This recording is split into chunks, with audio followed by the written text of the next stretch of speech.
my life into pieces. This is my last resort. Cause I'm the type of nigga that's built to last. If you fuck with me, I put my foot in your ass. See, I don't give a fuck cause I keep belling. Yo, what the fuck are they yelling? Don't push me, cause I'm close to the edge. I'm trying not to lose my head. Coming to you from the Edge Podcast Studios at South Mountain, Phoenix, Arizona. Welcome to the Edge Podcast with Mike G.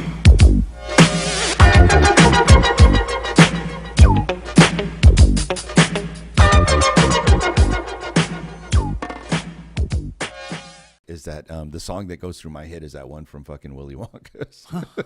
Which one? The Oompa Loompa song? No, the Pure Imagination. The world of pure imagination. Yes, exactly, dude. Oh, very Oh my god, that fucks me up every time, dude. And I'm like, this goes roll through my head, man. That's one of those that rolls out. I don't keep it in there. That's a peaceful song. That's like Right. Maybe, You know, and then the next scene, they're getting on an acid trip fucking boat ride. maybe I'll latch on to that one. People are dying in chocolate rivers. We're live, guys. Nice. We're on, man. So, hey, my name is Mike G. You're on the Edge with Mike G here at the Edge Podcast Studios. Let's try that again. At the Edge Podcast Studios.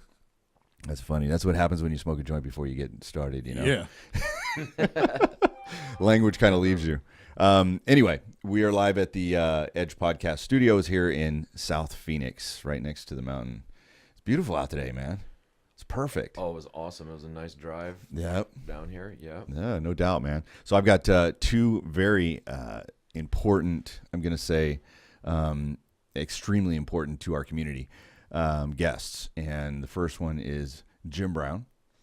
How you doing, Jim? Hey, I'm doing great, man. Thank you. homie? Thanks for having me on. I And appreciate it. and the next is Ben. And anyway, so Ben, dude, we're gonna start with you. All right. Right on.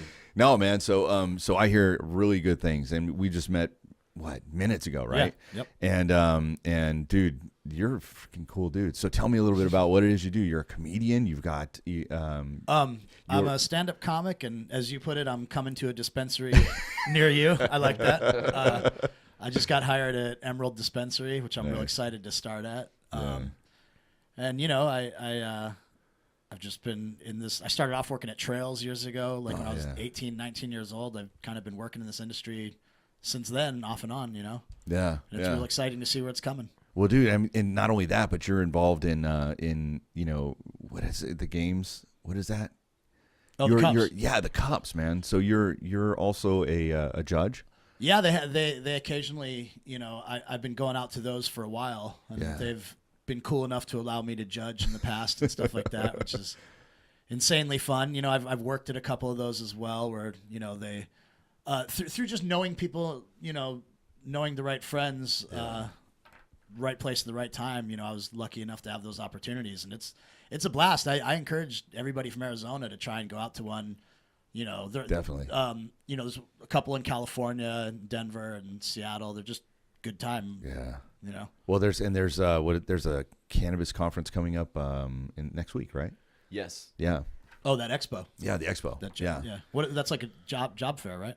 I don't know. More or less. Is it? It's a big industry networking event. So there's going to be all kinds of different, from what I understand, I don't represent it. However, from the advertising and things that I've seen and the people that I know who are going, there's obviously opportunities for dispensaries to set up booths there. There's going to be all kinds of vendors to people in the industry. So, you know, the manufacturers of CO2 equipment and extraction stuff and point of sale and all the latest shit's going to be there. And then, you know, they'll have a stable of attorneys that talks about all the different legalities, you know, those types of things where they have different, just sort of an all industry encompassing type event. So it's going to be a great event.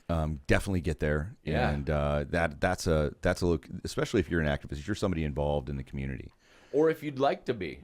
Yeah, or, if you know nothing about them. Right? I mean, if there's, with all the you know, quote unquote crazy cannabis shit going on out there that some people would call crazy. Right. I mean, if you really want to just educate yourself on what it's about and who these people are, and you really want to quite honestly, probably if you don't know anything about the plant and you're nervous about it becoming legal and all those kind of things, my suggestion is go down and talk to some people down there and ask them what they're about and why they want to see, and allow them to share their stories with you if you truly want to, bridge the gap and understand what's coming. And I think what you'll find out is a lot of really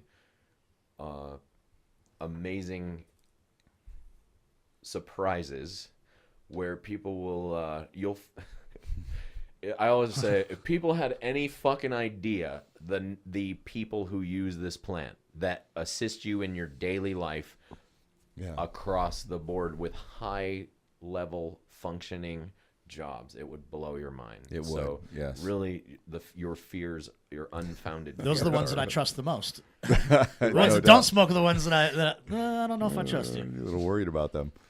There does seem to be a little bit more of a flow and a little bit more of a connection to the soul. Not always. I know some people who don't use that are pretty kick-ass grounded people. However, they have other ways of getting there. But They're all right. right.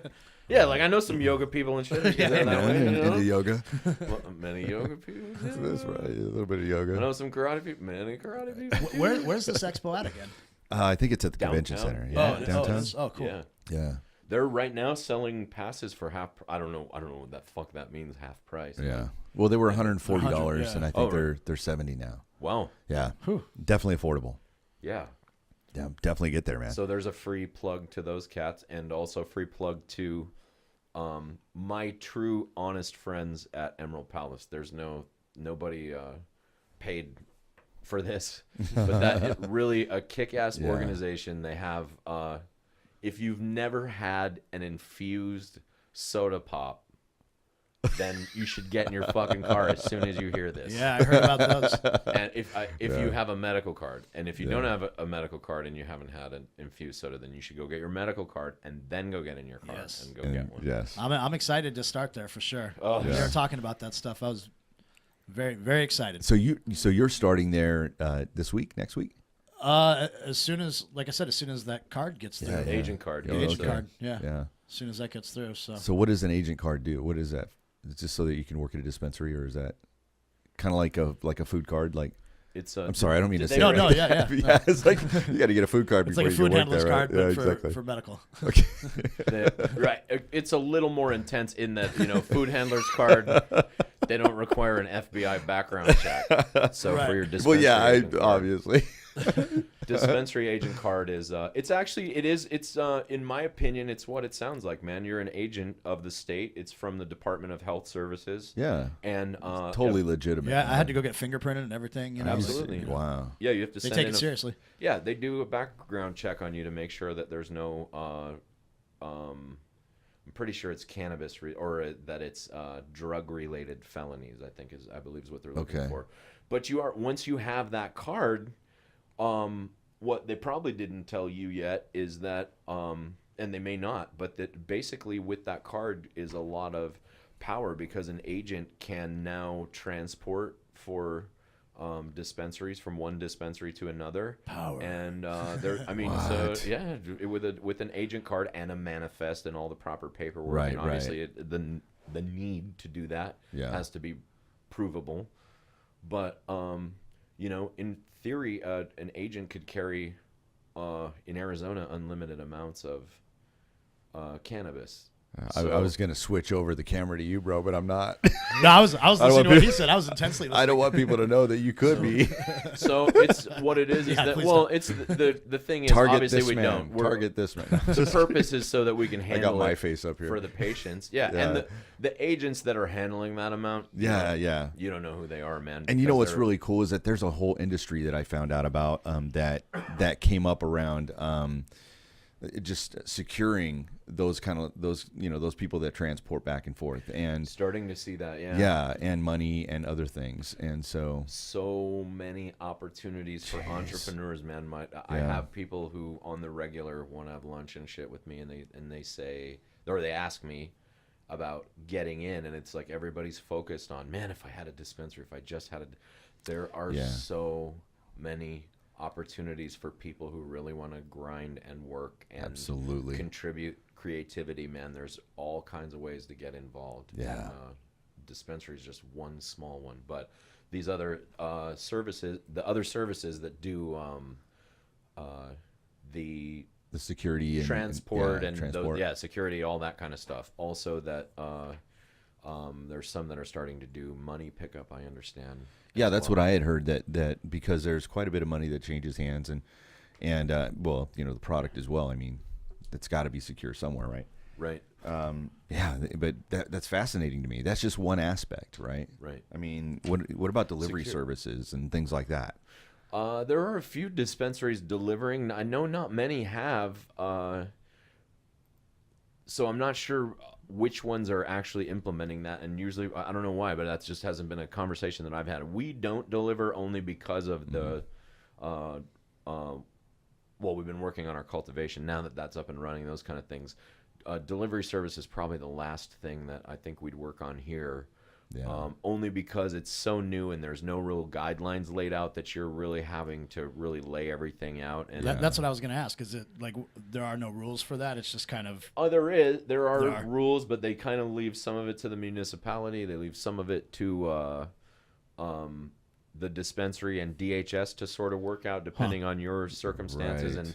And so that's if I had to say of everything to do with dispensary related stuff, that's probably the one that I'm know the least about, is how people are doing deliveries right now as far as the legitimate dispensaries. Now there's delivery services out there on Craigslist, those sort of things, who if you ask the guy delivering he will tell you he's legal, but not quite.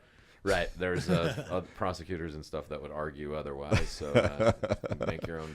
Definitely want to avoid arguing with prosecutors. Yeah. If at all possible. Be careful, please. If at all possible, yeah. It's so.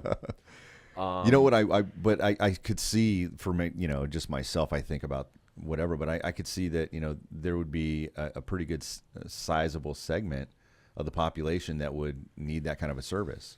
Absolutely. As a possibility. So especially people that, I mean, they're homebound or, and they need the medicine. In California, it's huge. There's I know lots of people that work for delivery services, Wow. legit ones, that are actual from the dispensaries. And Well, see, stuff. now I'm thinking of another way to make some money. There's so many. Right? I mean, literally, there is any. Yeah, that's Dude, just one. you're already set up for it. Oh shit! You have fucking. I got a studio, right? Just Shit. I'm just saying that there's another way, as opposed to getting people to the med or getting the meds to the people from the dispensary to there. Yeah. You can get the people to the meds. Yeah, driving You can Lyft. say, hey, I understand it's going to take you longer to get in and out of my I car. got a brand new brainchild, man, dude. You and I. wheelchair. Okay, listen. Don't tell anybody, but I got this You can edit brainchild. this out, bro, right? No, we're not going to edit it out. This is going to be fantastic. Instead of Lyft, we'll call it Splift. Ow! Oh, Bam, motherfucker. You need to get splift.com right now. You need to go Watch on out. Splift.com. Serious, bro. Go to GoDaddy right now. It's too late, fuckers. He already got it. That's It's awesome. too late. Splift.com, though. Look for the app, you son of a bitches. Oh, that's awesome. Right. Private enclosed area you can smoke in, so I don't know what the implications are for a party bus, though. However, there's, a party bus in that's what they call the outside of it. This would be a vehicle, something, we'd have to think of an acronym for. Oh, dude. Do you want, this is how I come up with business plans, how we're doing it right here, brother. Splift.com is taken. Splift, it is? Yeah. What about Splifty? Splifty could even lend itself to a fucking reggae song, man. I'm telling you right now. Fucking, Try it with an I. You take Splifty to a fucking Jamaican guy, he's gonna come back with the next steer it up. Spleefed. Next three little bird. It's available. Man, where the hell are services like that when I was in my 20s? Right. The bars. Oh shit! I don't know about this one though. This is gonna have to be like a. I don't know about Spleefed. It's available? It's available. Dude, EEFT though. It's not like IFT. Can you do Medicab. Oh lordy motherfucker. Dude. Medicab. Holy shit. Dude, You might have to pay Ben a royalty on that. I will. I fucking totally will, dude. Medicab is taken. Oh, really? Oh, yeah. Wow. How about Metasplift? Is that too? That's too off. Meta That's not good. Spliff. Now I kind of want to go see who took Medicab and see what they're doing. Right? Bet you it's out of Colorado. Probably, yeah. All right, your domain is available. Metaspliff. What about my Splift? Like MySpace? Like why? Why? Splift. My Splift. I'll bet you That's got to be available, yeah. That's available. So MySpliff is available. That's Look at all this work we're doing right now. I Gary know, right? Vaynerchuk would be so fucking proud of us. Fuck yeah, Working man. on This is how you do Productive it. people. I think I probably annoy that fucker online because I don't use any of the social medias the way that he probably fucking hates Gary. you. Like you're Sorry, a Gary. weather. You know who Gary Vaynerchuk is? Oh, Like yeah. entrepreneur guy. Yeah. Oh, okay. Yeah. Ask Ask Gary V. We'd Yeah. have like conversations about like business stuff and Gary Vaynerchuk shit, and like you were saying, you're a weather nerd. We fucking nerd out. It's Gary Weather Vaynerchuk. alerts, I it's go the same crazy for shit. that. Yeah. It's the same shit, dude. I'm Yes. like, fuck, did you see that Gary Vaynerchuk thing on Monday? That's why I look for I look for weather alerts so that I know, because my favorite thing to do when it storms outside here is I'll roll one up, I'll go outside with my dog, and I'll put on like Frank Sinatra Pandora, and I'll just smoke through the thunderstorm. Wow. That is why I geek out to the weather. That is my favorite Oh my thing. god, that sounds fucking awesome. Dude, I'll put bro. that shit on, roll it up, and just chill. And like that's people outside Arizona never understand that, but I'm like, when you never get storms, you want to blaze up and enjoy it. Fuck yeah, Absolutely, dude. Oh yeah. Someone That in is- Seattle would be like, "You Oh, fuckers." anytime I go out to Seattle, they're just like, it makes no sense to them. They're like, why would you actually hope for rain? You're like, it doesn't depress everybody. You know? Yeah, no doubt. Yeah, it's very connecting, man. I'll It tell is. you what, You man. know? When I'm in the mountains, like when I do a lot of backpacking, like when I can, I try to get out like for at least 10 days or something, where I'll just throw a backpack on, get my dogs, and just disappear out in the mountains. I mean, like sometimes there's a trail, sometimes whatever. Yeah. And but it's the goal is where I get to a place where I don't hear a single car, a single man-made fucking thing, except for an airplane every once in a while. And if I don't run into a person in those 10 days, I'm fucking fine. Wow. But when you're out in that situation and a fucking thunderstorm rolls through there and you can feel the ground shaking and you're in like this little canvas tent and stuff, That storm last night woke me up. Yeah. I It was woke tough. up, did a couple dabs to the thunderstorm, and can't complain about that. Yeah, that was awesome. I was driving last night, man. Yeah. Yeah, and it just fucking appeared out of nowhere. No kidding. Like one moment I'm nothing, and then 2-3 drops, and then it just unloaded. What time did it roll? This weekend Like I was 3 at the a.m. Taco Festival, the Arizona Taco Festival, and Oh yeah. it was the last day. Towards the end of it, it started to pour. It started to like come down, and I just taken a couple THC pills like an hour or two before that I had. Plus, we'd been drinking. Does your toe hurt when it starts to rain? Like, you have one of those reactions, so you just know? No. You know what? It wasn't anything like that. But like you could see, because like I said, it was towards the end of the whole event on the last day. You could see the storm clouds gathering. And I was there with my girl, and since it was the end of the day, nobody charged us any tokens for tacos. They were just giving it all away. Wow. So we had all these tokens left over that we paid for, and we were like, well, I guess we'll just piss it away on tequila and margaritas and stuff. So we're drinking. Meanwhile, you see the storm rolling through, but you're not paying attention because you're drinking. Meanwhile, the THC pills are kicking in. So finally, by the time the storm rolls through, we're hanging out in the tent. Just someone actually brought a bowl out there. One of the I was like, all right, cool. And so Like an actual bull? yeah. Like, Not one of those bull riding, like... No, a bowl. Like shit. A bowl. Yeah, like the good A kind. bowl. Oh, bull. Yeah, I heard bull. No. With the horns. A bowl to smoke. Got it. And so by then, I mean, I was got my buzz on. Sure enough, at the end of the night, walking back to the car, I slipped in this mud, just fell right on my fat ass, right on it. And the next day, woke up with like caked in mud with everything. It was fun time though. That taco festival was a good time. Oh, yeah, man. Yeah, definitely stoner friendly. Except for that Definitely. part about, flipping up and No, even Did you that lose wasn't. consciousness? No, I lost consciousness from the tequila, not from the fall of the mud. It was the tequila had more to do with it than anything mud related. That's funny, man. But yeah, no, it was Oh, good. dude. Good time. No doubt. Yeah, I wish I had something like that happen to me last night, man. I just was picking up beautiful women and Hey, dropping them off. That sucked. You said you had a good night, though, right? I did, man. I made some dough last night. yeah. Nice. It was fun. Yeah, I actually did. I had quite a few really good ride-alongs, man. People are cool. Being, you know what's funny is everybody I know that works for Lyft or Uber, because a lot of comics do that, for extra money here and there. Right. Everyone I know that works for Lyft and Uber have good things to say about it. Everyone I know that's an actual taxi cab driver have these like nightmare stories. They'll tell you some of the craziest shit you've ever heard. But like people with Uber and Lyft are like, no, it's actually like people are very civil, and I don't know what the difference is, but people are like well behaved on those. I don't know, man. Me personally, I think I guess I have the personality for it. I don't know. Sure. I mean, it's just fun to do. It's fun to hang out with people. You get into their lives a little bit. Yeah. And even if it's a couple 3 miles away, they're asking you how your night's going. You're asking them how their night's going. Usually if there's beautiful women in the car, that's a good thing.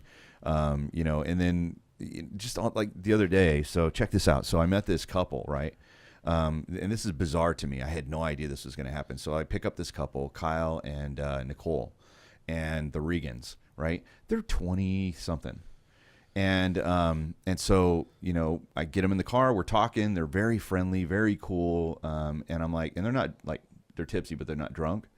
And they invite me in, and I'm like, yeah, sure, I'll go in. I'll hang out with you. They're like, come hang out with us for a little while. Swingers. Well, I thought that too.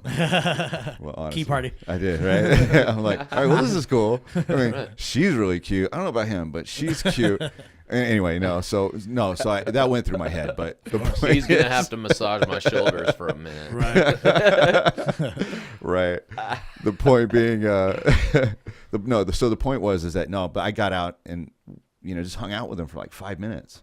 And they asked me what I did, and I told them I got a podcast, and they lit up a little bit, and they were like, really? Well, what do you talk about? And I shared with them, and then I started making a connection because I had seen that she was making these right here. She had a whole station in her house, like just filled with these that she was making, and they're wood, but they also have like this cool little silver thing, and then like a lava bead, and she's telling it, and they smell good. Like she puts a smell on it, right? And I thought she puts a smell on it. She puts a smell on it, bro. At first, I thought you said she puts a spell on it. That's That's why I'm in love with her, and I want I don't want to have her babies. No, she puts this like lavender or something. It's pretty cool smell. So anyway, I'm thinking to myself, wow, I know some people, like Rihanna Deal and Misconstrued and some other people, and maybe they could make a connection and help each other out. So I said that to her. And she like lit up. She's like crying. Really? Wow. You would do that for me?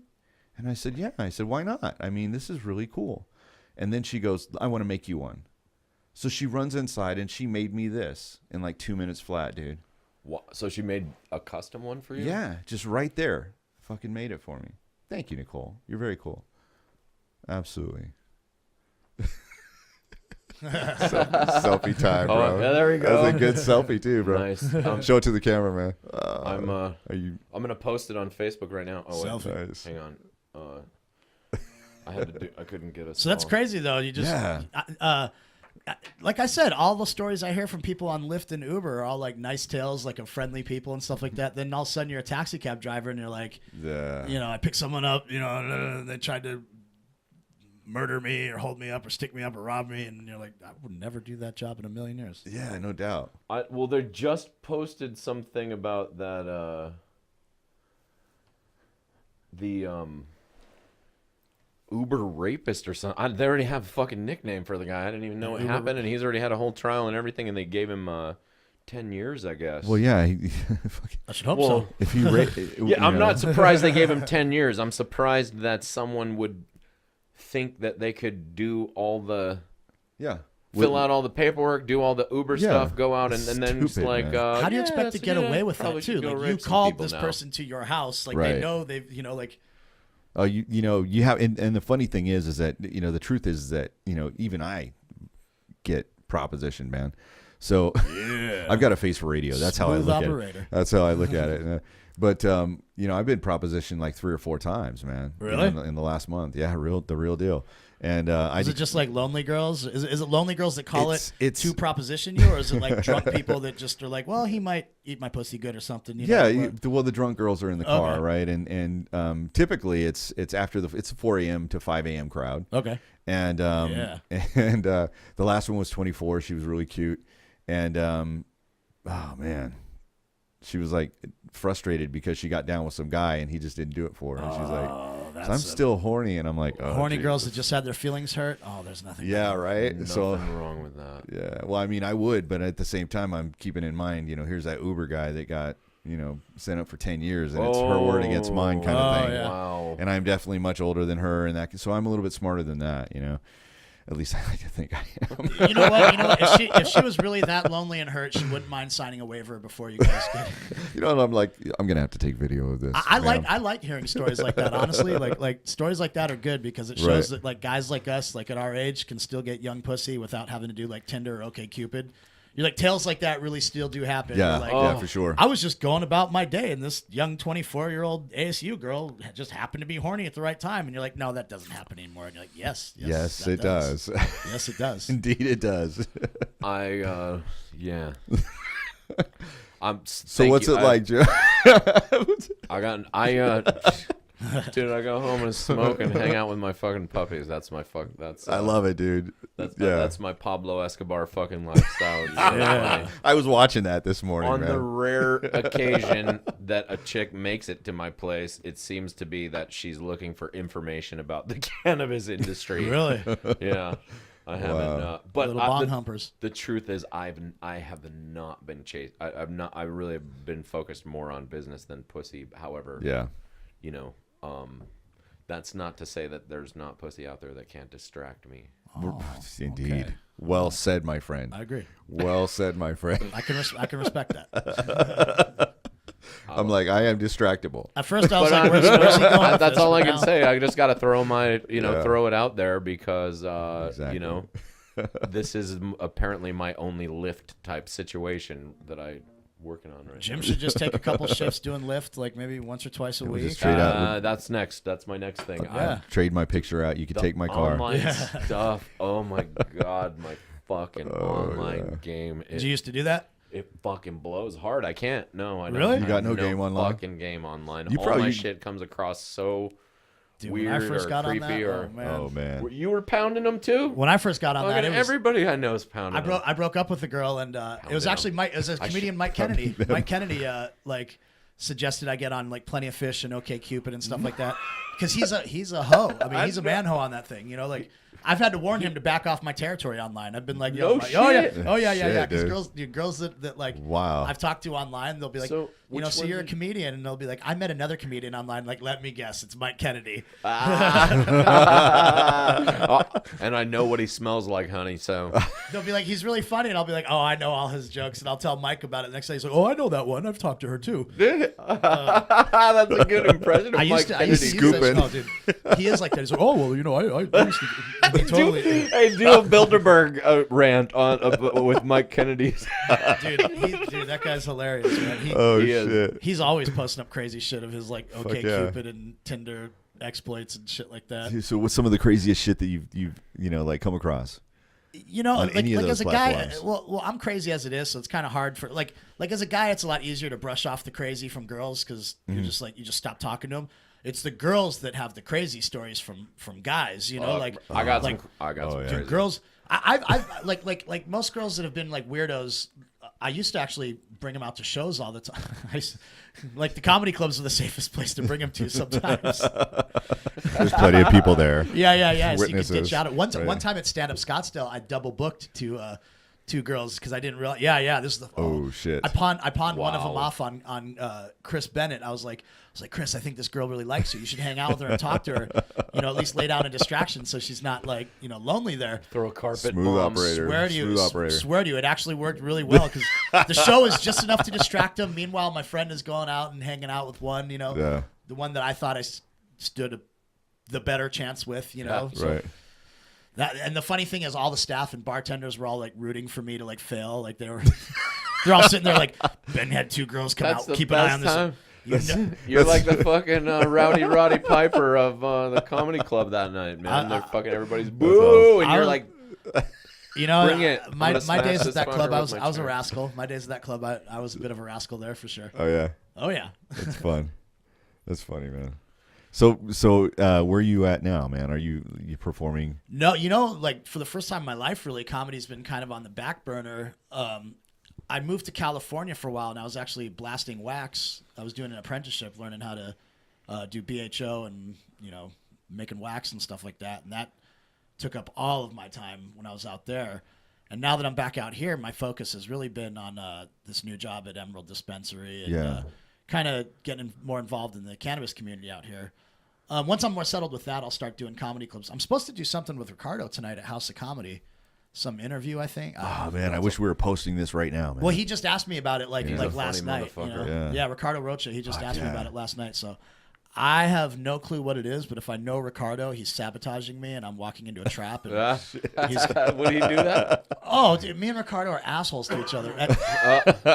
One time in Vegas, we were doing a show, and it was at Big Al's Comedy Club at the Orleans, and right before he went on stage, I go to shake his hand. I'm like, "Hey man, good luck." And I took a bottle of vodka and I whacked him in the balls with a bottle of vodka right before he went on stage. And he was furious. The rest of the night, I shit you not. The rest of the night, he would just grind his teeth at me and be like, "I swear to God, I'm gonna," you know, like he could not talk to me without grinding his teeth for the rest of the weekend. But he got me back really good. We were at Stand Up Live doing some show there, up, dude. and Jill Bryan was the hostess, and we're in the green room, and I'm waiting to go on, and Ricardo leans over to me, and goes, "Dude, they just called you up on stage." I go, "Oh, okay," and I go out on stage as fast as I can. And Jill turns around looking at me because obviously she didn't call me up, and I'm like, I just turned around because they have a camera, you know, they have a camera there that goes to the green room. I turned around and I just flipped him off. You motherfucker. Fucking asshole. Oh man. So whatever it is that he's got going on at House of Comedy tonight, I'm willing to bet that it's going to turn into him being or you know what he likes to do? He likes to challenge me. He likes to, you know, be like, "I could put you in a headlock," like little 15, 13-year-old boy shit, you know? Yeah. So I know. That's what I'm saying. It's chill with you guys, but later on tonight, I'm just like going to have my dukes up being like, "What trap am I walking into, you son of a bitch?" He's a funny fucking dude. Yeah, he's too. cool. He's a That's good awesome, comic. man. Yeah, he's real cool. Did we get up there tonight, man? Yeah. Shit, dude. That'd Yeah, be fun. it's a I good need club. to get. I'm gonna need to get some sleep at some point. You know, like eventually. Yeah, I don't give a fuck right now. I'm good. Yeah, but Running off man. that red line. Jesus, where is? You got any? You know what? I quit doing all those energy drinks because I noticed as soon as I do them, they give me a burst for about 2-3 hours, and then I crash afterwards. It's just easier for me to 5-hour energy hallucinate. drinks. They Not never even made me crash. when I'm trying Wow. I never get that with those. when I'm trying to stay. 5-hour energy doesn't. The little ones, you know what I'm Yeah, talking about? The yeah. little- I've never, because I used to do Monster and I used to do Red Bull before that, and Monster's my Red Bull just made me feel like if I had drug. too many, yeah. But those things they kind of like they betray you in the end, you know. Like, but I've never had that with 5-hour. You know, They you don't get all full. You know, it doesn't have any sugar or anything, so you don't. It just gives you. They're the you know, strippers of the energy drink. if they world. want to hire me as their sponsor, the clearly I'm prostitutes, ready. man. The yeah. strippers are more like the monsters because Right? They'll love you. you get a little bit more. The of strippers, a, you know what the end. I mean the hookers, you know what the end is though. You The know strippers it, yeah. always make you think that the end is a hooker, but it's I don't think really Lamar just Odom the knew end it was gonna is be the where's end my The end money is at. she's a mom with 2 kids. That's Yeah. what the end is. The yeah. end is sorry, yeah, I'm a mom with 2 I gotta kids. go home. Right. To go get my education on. 'Cause I'm becoming College. working on my doctorate. Fucking college. Oh wait. We are way off topic already. I'm writing a thesis. strippers, hookers. we started with Hold on. comedy hookers. What else? No. We started with agent cards, actually. Didn't we? and We Yeah. started off trying to be employment. serious. In all fairness, we did, and it descended into hookers That's right. and madness. Right. It's a perfect podcast, in my Yeah. opinion. No, but I was gonna ask you because Jim, look, you've been around a while, and I got to sit in on another podcast that you did with Kevin, and I got to hear some of the stories of some of the bullshit that you had to put up with in the very beginning, when medical marijuana was just an inkling of a thought, and man, that story right there, I think, is so valuable, and I want my listeners to hear it. So, would you mind? I wouldn't mind at all. No. Cool. So I'll do the shortest version of it that I know. Okay. So basically, I'll start with the. So let's. There's so many. I could just chew up hours and hours and hours with anybody who knows me. I'm fucking talking anyway. Well, knows I can chew it up. But the one there's thing that legitimate- really that jumped out to me, and if I'll just do some directing here, but the one thing that really stood out to me was the absolute mess that you had in zoning and trying to get a place, and the licensing and everything else that you had to deal with, the politics and the way that they treated you. Absolutely. That right there was, I mean, and you just fucking barreled through it, you know. Right. Well, as a team, basically what we did was we had to, number one, so when we won our license. You won your license? Yeah, there was a lottery process that happened. So we were one of 9 applicants. Our team was one of 9 teams that had put in applications, and we won in our CHA.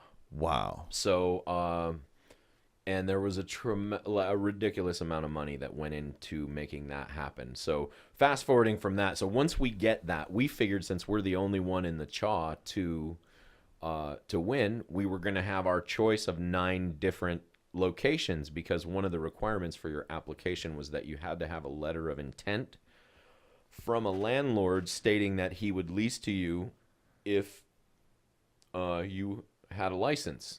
And so that was one of the requirements. Right. At the time, those landlords were charging $10,000 a piece for those letters. It was pretty common knowledge that you could What take the one of fuck? us. Can I get into that industry? And so, yeah, so keep in mind, Letter writing? 99. So when people talk about big marijuana and all this shit, number one, keep in mind I was doing all of this shit. My partner and I both living in a shitty 1-bedroom apartment. Not able to pay that rent and just like scraping, struggling, trying to get this stuff done. The instant we won, there were several different lawsuits that started, and all kinds of fights over the certificate, and just over all kinds of various things so all that stuff going in the background. Then we still had to find a building and get this thing open, because there was a ticking time clock that the state had implemented into the actual law. The time clock was you had 1 year from the time of getting your dispensary for you to get open.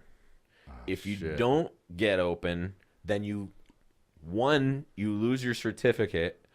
2, you can never apply for a certificate or for any of that stuff in the state of Arizona ever again. That was the requirements at the time.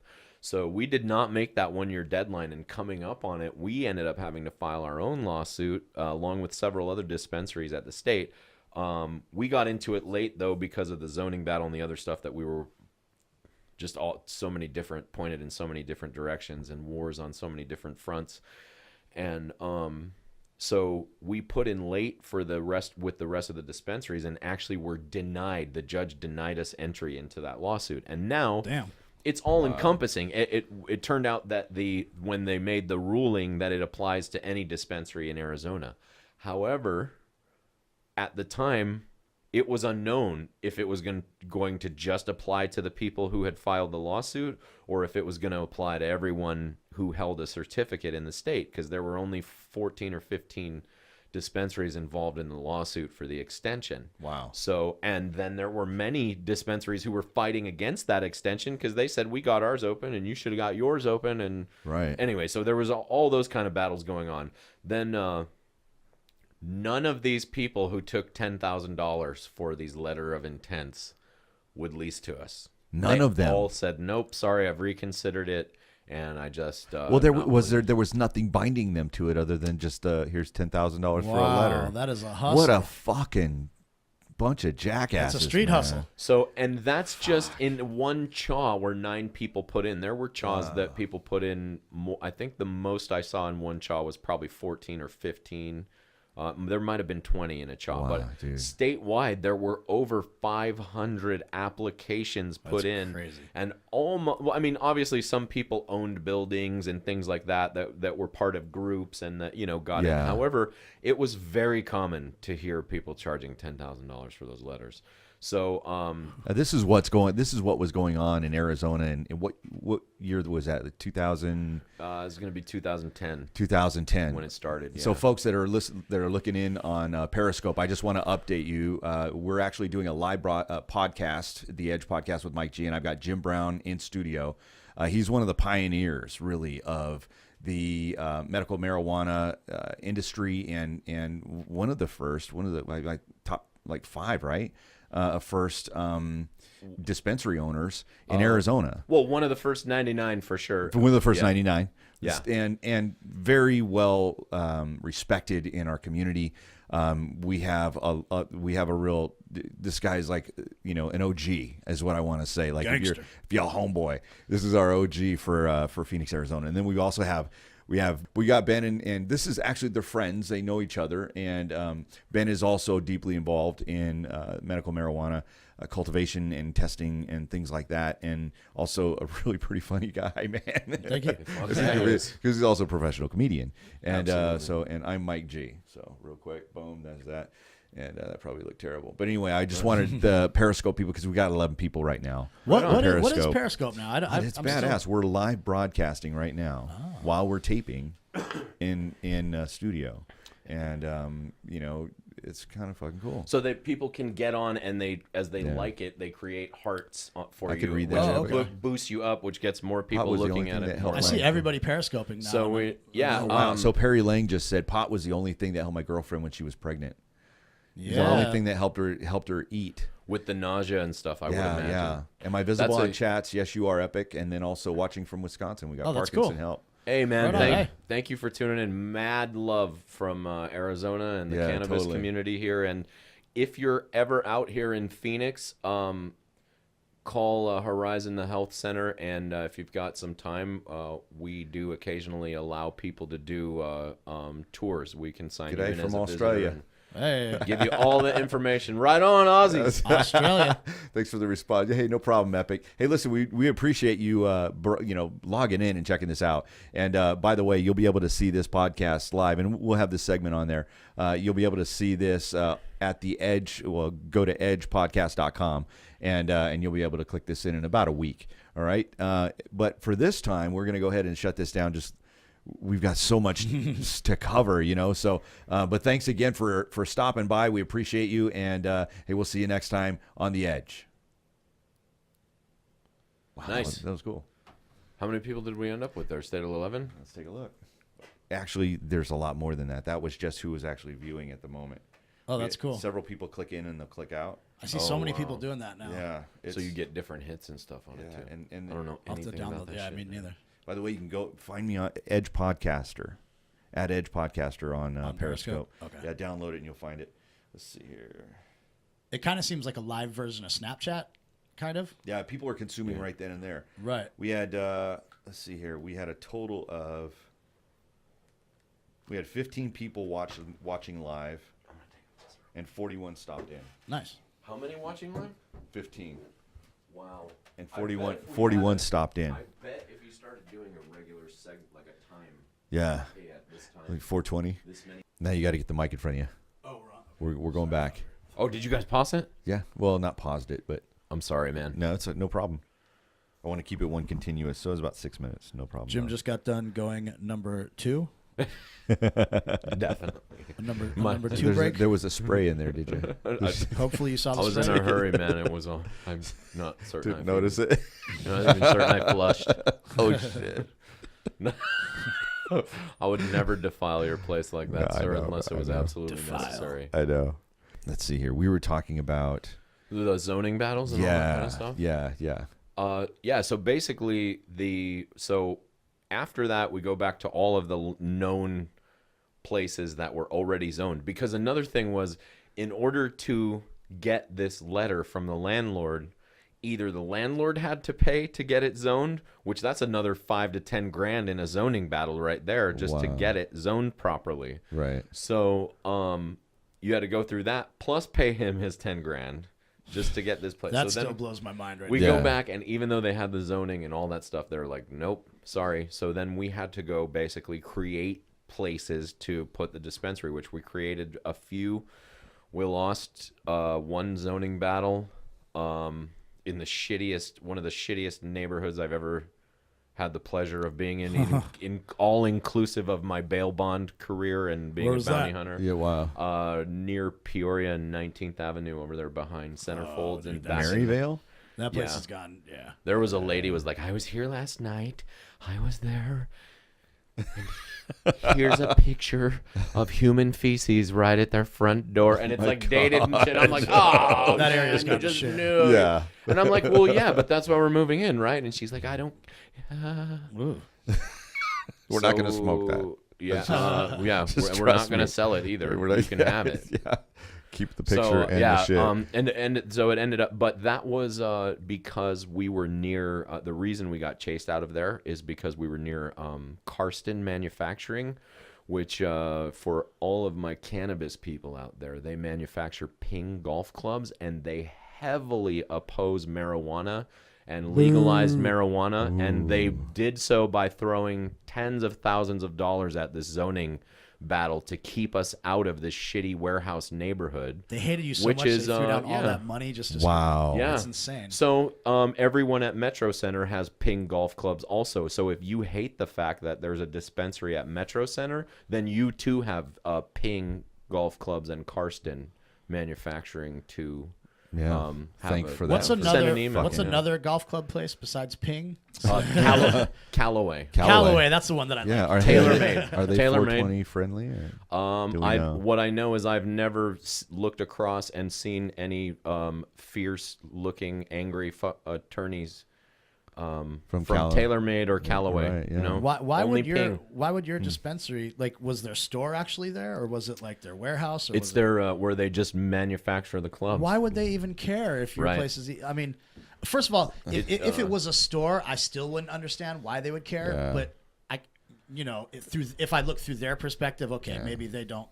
I Well, disagree. I'm going to jump out on a limb here and say that maybe there are some religious ties. Yeah, I'm sure. You know what I mean? Like, Well, typically the only people I've not been able to have an adult conversation with, ironically, are the ones who are opposed because of religious reasons. yeah. Go figure. And the interesting thing is, if they would just talk to someone in their own religion, they'll find out that none of this conflicts In California, there's with a your dispensary. Where If it's a your Christian religion dispensary. allows you to drink tea with caffeine in it, you're good.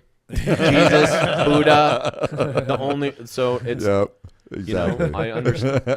So that's basic. It's a plant-based, derivative that. Look, so if we all adhere to the, if all three of us here were to adhere to the, to the biblical model of creation, then we would have to assume that God created hemp, cannabis, marijuana, because here it is. we'd also have to assume that I am going directly to fucking hell. I was just gonna say. I was just saying, as we delve more into the religion thing, It has nothing to do with I'm like, cannabis. Satan, my dark lord and master, wouldn't approve of any of that. None of that has anything to do. Cannabis might be the only thing that is I might be swinging from. I might be just the thread that's keeping me from the flames licking. Is cannabis probably Cannabis the is the karma I one, have yeah, from because It of prevents the many falling down moments. yes. Also, just quickly, I just wanted to take a time and just take a second and say I appreciate the introduction and the OG. I'll call myself class of 2010 or whatever for Arizona and graduating first ever, dispensary owners, and definitely have picked up the torch without hesitation and fought some crazy fucking battles. And before me were some real monster OGs. You got your Steve D'Angelos, you got Heather Manis, and Mad respect to all of them. yeah, the people who have been fighting for this plant openly and publicly, doing smokeouts in Washington when Reagan was president and shit. Man. That's hardcore shit. That's Right there, man. hardcore. And those Jack Harrer and those cats, and those are the real ones that we should pay homage doubt, to and, no and doubt. mad respect. So but I'm thank happy you. to pick up the fucking torch. Definitely. Fuck yeah, thank you. Represent. Yes, absolutely. to Thank pick you up. so much for all you've done. I was one of the guys that in my early days, I was one of those religious, and I didn't think. I just honestly didn't even think that the fact that we had this plant on the planet was the result of, either evolution or, creation. And you know, the funny thing is some people would ascribe some things to the devil, but creation's not one of them. You know, right. That was all God's doing, and so He's responsible. So, but that whole thing was that I was in that vein of thought, and for many years, I was probably your opposition, and it wasn't until recently when I found out that you know, the human body is built to receptor sites for cannabinoids, and it actually, everything links in real well and makes all those cells work perfectly or better, and is an inhibitor for cancer and a number of other things. Has a neurogenerative, aspect to it where it'll actually rebuild neural pathways. Yeah. Fucking amazing research out there. Science changed my mind. I never understood.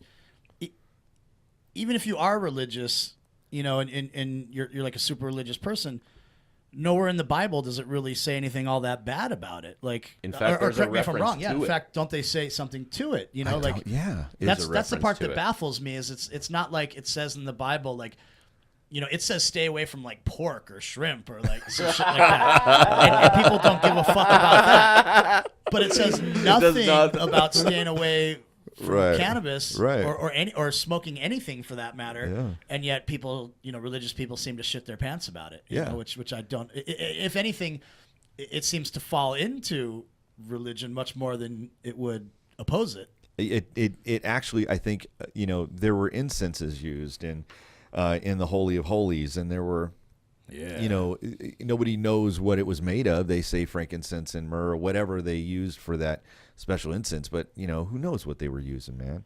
I mean, I wasn't there, you know, and then all of the different aromas that come out of like Egypt, right? Yeah. Those types of things. And they had medicinal purposes, and I'm sure marijuana was one of them. I can't imagine it not being. Right. You know, I mean, dude, imagine if we were like, you know, it's just, I think about some of the fucking weirdest stuff when I'm high. Some ancient alien shit. Ancient aliens, yeah. There should be a show like Ancient Aliens, but about pot. You know, they're like, you know, where everything just leads back to, well, they could have been stoned. Like if you really look at it, there's evidence that these people were clearly high back then. Right. Exactly, man. That's so funny. I have a Bible reference here if you guys dude, want. Okay. That's what you've been doing over there. Yeah, I was looking up. Right. So there's a Bible reference in Exodus 30, 22, and 23 that references a holy anointing oil as described in the original Hebrew version. The recipe in Exodus contained over 6 pounds of Kane Bosum. Kanye what? What? Kane, Kaneh dash BOSEM. Kane Bosum. Huh. A substance identified by respected etymologists, linguists, anthropologists, botanists, and other researchers as cannabis, extracted into about 6 quarts of olive oil along with a variety of other fragrant herbs. The ancient anointed ones were literally drenched in this potent mixture. Drenched in it. Wow. Wow, dude. So, oh, man. See, let me translate the Bible, and religion would be way cooler. You'd relate it to either a rave party, you know, Bible wasn't it was surfing way more techniques. Fun. Yep. it was surfing techniques. Exodus 30, 22-23. There it is, man. And so Chapter saith 30, Moses hit the paragraph bomb. 22, 23, right? Yeah, man. The Lord spoke to Moses and said, hit that dab. Hit that dab. Hit it, Moses. Hit that Moses dab was hard. responsible for finding the burning bush, That's right? right. That's He right. came back, his Word. eyes are all That's a fact. fucking red. They're like, Moses, hey, That's a fact. over here, Moses.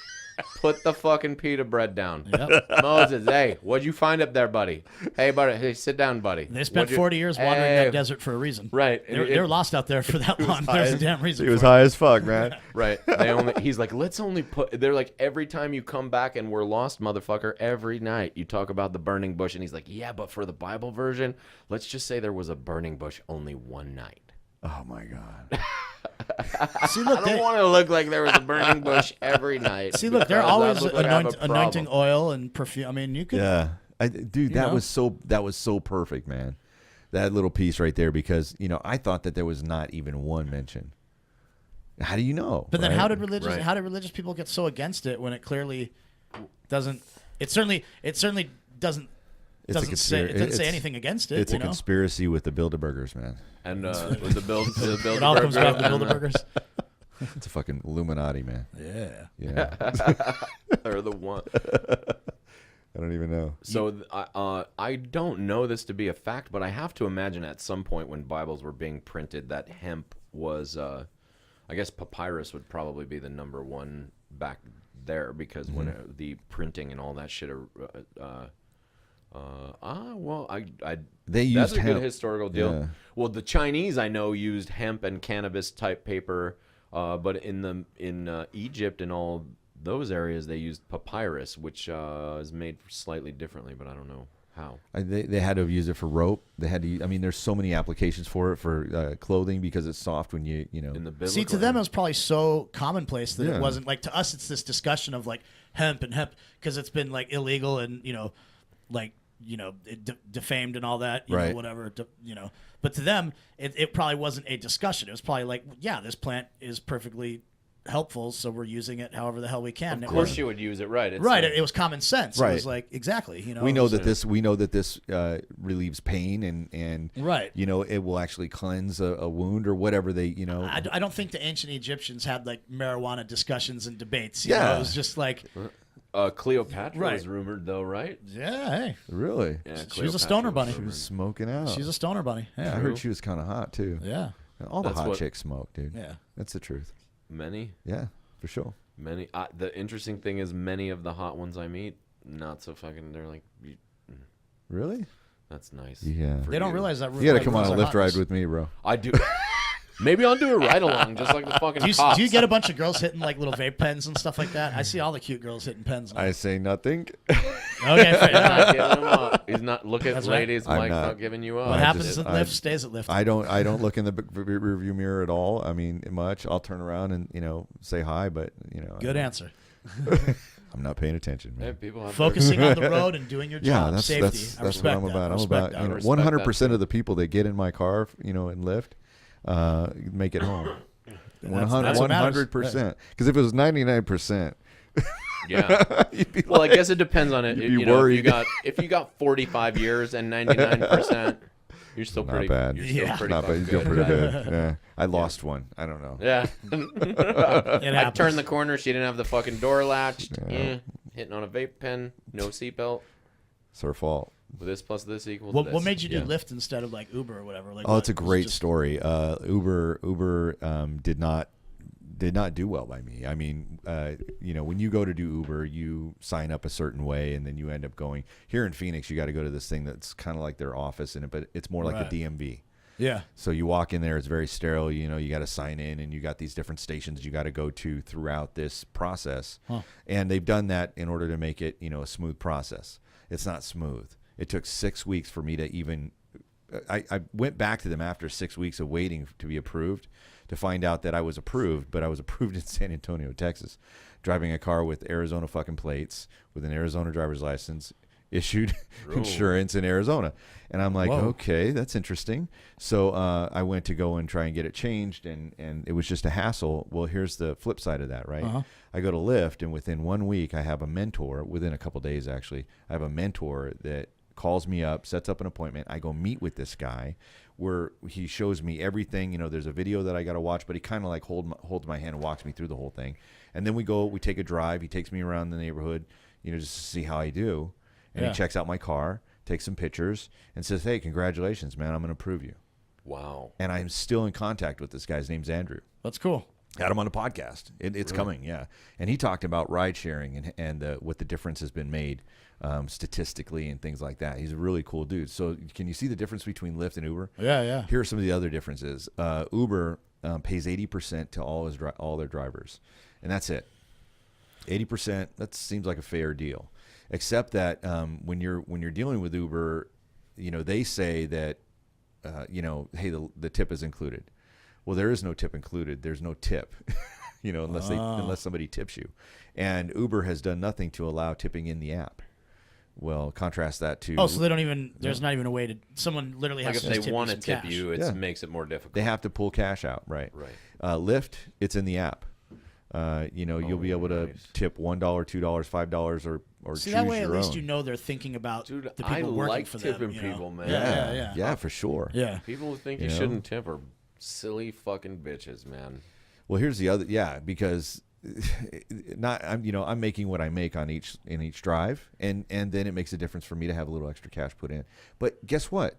The girl that's working her ass off at Denny's, she's making $2 an hour, if that. Right. I don't even know what they make. What, $2.35? Yeah, It's fucked up, dude. Yeah. So she's really in a service industry, and if she does a good job, she does a good job or not, it's 20%. And she takes the hit just because the food they sell is cheaper, so you're not going to get tipped as much because you tip based on percentage. So she works just as hard as a lady at Outback or Ruth Chris, except there's just cheaper food, so she makes less, which I never it's doing the same job. Yeah, exactly. So I throw 20% at everyone, all the time. I tip more if I'm at like cheap diner places. Yeah, exactly. I was just going to say I that. always because you're right. It's exactly what it is. $5 for a $6. And they deal meal, with more shit whatever. too. Yeah, I'm sure. Oh God, I'm sure they deal with Denny's? more shit. Yeah, yeah. Yeah. They're not getting the upper regions of society. No, Denny's. no. I try to go wherever I'm at. I try to be on the upper side of like 20 to something. Yeah. 20 to 25 to.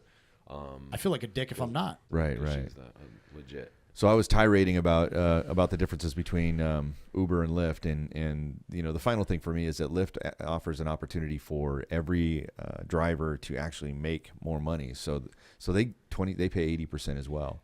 But if I work 30 hours and I have 10 hours or so in peak time, they'll give me back 10%. So they'll pay me 90. Wow. If I do 50 hours, same 10 hours of peak time, they'll pay me the full 100%. And I have not missed a week, dude. I do 60 to 70 hours a week on the app. I'm not necessarily driving all that time, but I'm on app, and I make 100% every time. And I'm telling you, it makes a difference. And Lyft is the same way as like Uber, where you just log into the app whenever you want to work. Yeah, exactly. You make your own schedule. Yep. That's cool. Yep. Kind of makes me wish I didn't get my DUI when I was younger, and I could. How long ago was that? Yeah, dude. I got a DUI. Jesus, the first DUI. The first DUI I got in Chicago was when I was living out there and I was DJing at the nightclubs and was with these two girls and crashed my car into a rainbow-colored pole in Boys Town of Chicago because the girl that I was dating at the time lived in like the gay neighborhood. Thank you for giving us details that you don't have. It was right by Wrigley Field is like Boys Town. Yeah. A lot of single girls in their 20s live out there, whatever. And smashed the car right into the thing. It was a total rainbow-colored pole, and I ended up having to pay for it. So every time I go back out to the Chicago, I'm like, I own that pole. See that boy's pole? I own that pole. Me and the two bitches. But that one, because Chicago is real lenient on shit like that, it really didn't affect me that much. But when I got a DUI here in Arizona, which that was like the never again DUI. Yeah. I heard it's $10,000 right away. It's going to cost you at least that much. I think probably in the long term. Yeah. It's crazy because I got it trying to do the right thing. If that sounds weird, like I got it. Doesn't sound weird at all from a bail bondsman. Dude, this is what happened. I was doing a comedy show and it was during like the Suns playoffs, so nobody showed up to the show because everyone's watching the Suns game. Right. So you just bartender gets all the comics drunk, wasted, and we end up going down to Mill partying and stuff like that, and. I realize I'm too drunk to be driving home. So I'm right by a hotel. So I drive to this hotel and I try and check into the hotel. And they didn't let me check in because I said I was too drunk. And I said, well, that's the reason why. I want to check in and just go to sleep so I don't have to drive home. They refused me. And I wasn't being obnoxious or it was just, they just could smell it on. Yeah. And I remember it kept saying like, well, that's why, Yeah. So I called up a friend who lived relatively down the street. I was like, well, I could make it over there, can I come over and crash at your place? Because I didn't want to drive all the way back home.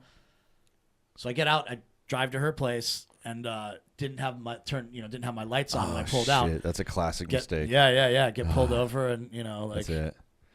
Did some time in Tent City, and Damn. it sucked, Yeah, Sheriff Joe's he's not a kind man when it comes to DUI, and it doesn't matter what your intentions were. He's not a kind man regardless, but especially with DUIs. Yeah. I'm not going to, that was definitely a stupid part on my part, but like the frustrating thing is I did try and do the right thing. Yeah, for sure. And was there a Lyft in Uber back then? No. Happened? You know what's funny is if there was, it Yeah. would have been perfect because you don't have to pay at the time. So even if you didn't have the money for it, you could still get the ride home. Yeah. You know, because it takes it off your thing later on. Right, you know? right.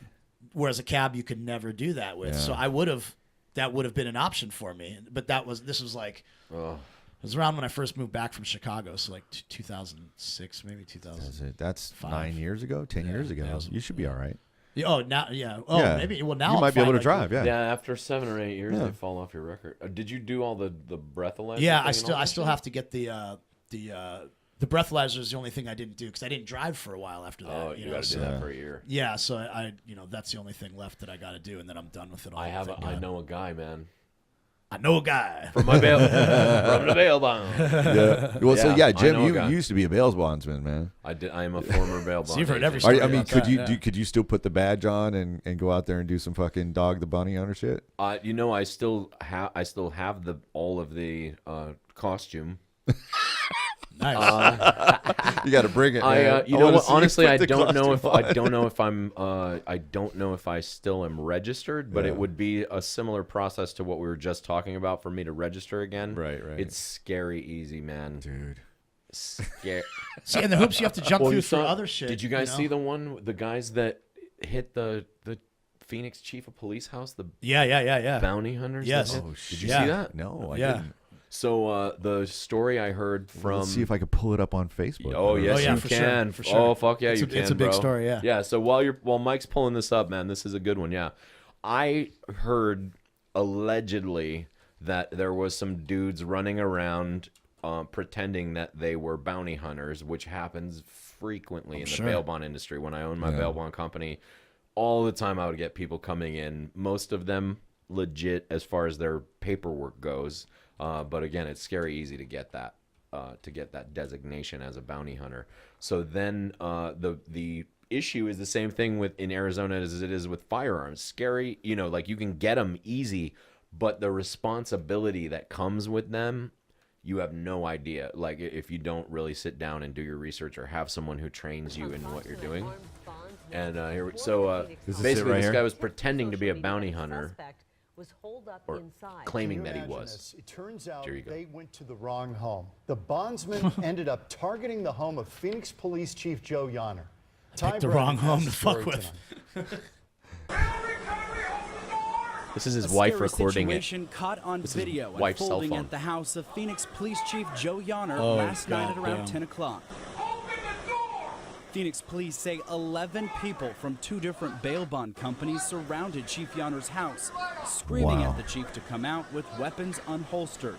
Police What say the the bondsmen fuck? were actually I will say looking this, for it's a man awesome to see a wanted police on chief drug actually getting charges. his home raided. How does it feel, motherfucker? We don't know if the chief was the target specifically, or if the bond companies were a target. Not fun, is it? And sent there by someone. But what we do know is that Somebody's in North deep Star shit. What we Somebody's do now received is a that tip on Facebook somebody is that a fugitive they were looking for was at that location. In the video, you can What we see the do know. bondsman Wow, running Facebook around the is to chief's blame. house with lights pointing I'm surprised towards that the wasn't a house. shootout. We should Chief ban comes out Facebook. questioning what's Yeah. going on. That's when his significant other calls police. We have some, I don't know if they're bounty hunters or what they are, but they just banged down our door and they're looking for somebody. Police have arrested one person, the There you owner go. of the That bail guy bond rocks. company, North Star Recovery. Oh, Brent shit, Farley is dude. now facing charges of trespassing and disorderly conduct. They Oh knew my the name God. of the individual who lived at the home, but they indicated that they did not put that together with the chief of police for the city of Phoenix. Fuck. So the Now, Phoenix Police Somebody should say do that to Sheriff Joe. I heard a rumor from the bail bond community about this one that this dude. So it turns out afterwards that the guy was a felon from Texas who was not supposed to have a firearm. This guy right here. Allegedly, all of this is allegedly. Wow. A felon from Texas who was not supposed to have a firearm, and he was not a bounty hunter That guy is registered gonna be in fucked. Arizona. Wow. And so there may or may not have been a different bail bondsman in Arizona who found out he was pretending and decided to make sure that the guy alerted the highest of authorities himself to the fact that he was pretending and said, "Hey, man, shit. I need you to go get this guy for me. He's at this house, and it's whatever, $50,000 bond, and I'll pay you $5,000, and it's an easy pickup for you, and it's a good one." And I don't know if all that conversations happened. However, I'm surmising a bunch of it. I'm totally making it up, actually. That part of the actual conversation is fucking make believe, right? I'm making all of it up. I was making it. Dude, I was so intrigued. But I'll take you down like the path. sold, so man. as the guy's staring into his eyes, they decide to have a martini together. So he doesn't have martini glasses. They go to what's the old time one down? What's the old time club fucking downtown that looks like Frank Sinatra would be hanging out in there? Oh shit! On Central, where all the attorneys and shit hang out. idea, on Central. Yeah, If it's the place where attorneys hang out, I've never been there for Yeah, sure. the well, fake? it's you would No, know. it's not Central. You've got to know it. Hulu. It's been there forever, Hula. man. No. On Central. Just south of Thomas. It's like I'm lost. Yeah. Yeah. I gotta look it up, man. He's gotta look it up. Saved by Google. Nice. For $1 million, never all Durant's. Oh, okay. Yeah. Durant's is looks like Frank Sinatra's ghost is All right, alive in there. So back to our conversation about what a fucking nightmare it was for you to get into a place. Right. You know so what I mean? so after all of the letters of intent and all that shit fell out, and just assume there was, or not assume, know that there was a good 2.5 years worth of real big person adult fucking grinding it out work. Yeah. And getting punched in the face that all led to this point. So then I would go find buildings that looked to me like they qualified, and then I'd call the city of Phoenix and say, here's the address, and then they would rattle off what were the obstacles in our way. So through a process of, and then what I would have to do is say, can I have the address of this obstacle, and this obstacle, and then I would physically go drive there and see if that, whatever it was, a school or a church or whatever was in the way, was still there.